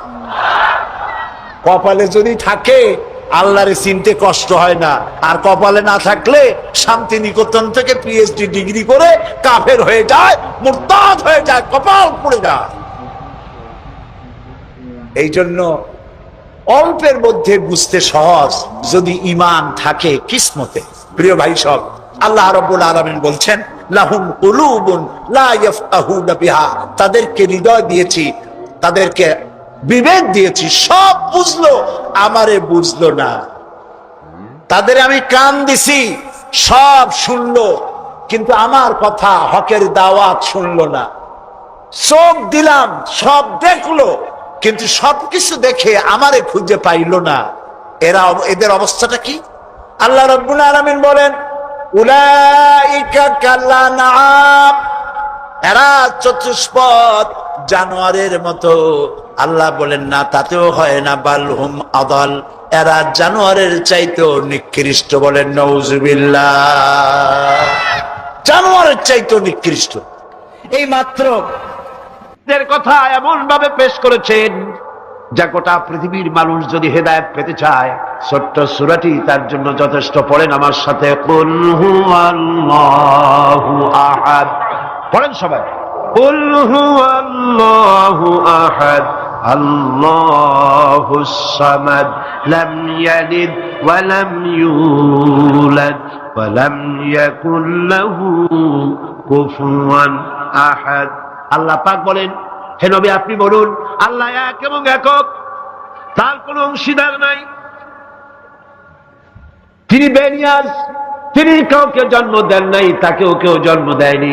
আকাশ আর জমিনে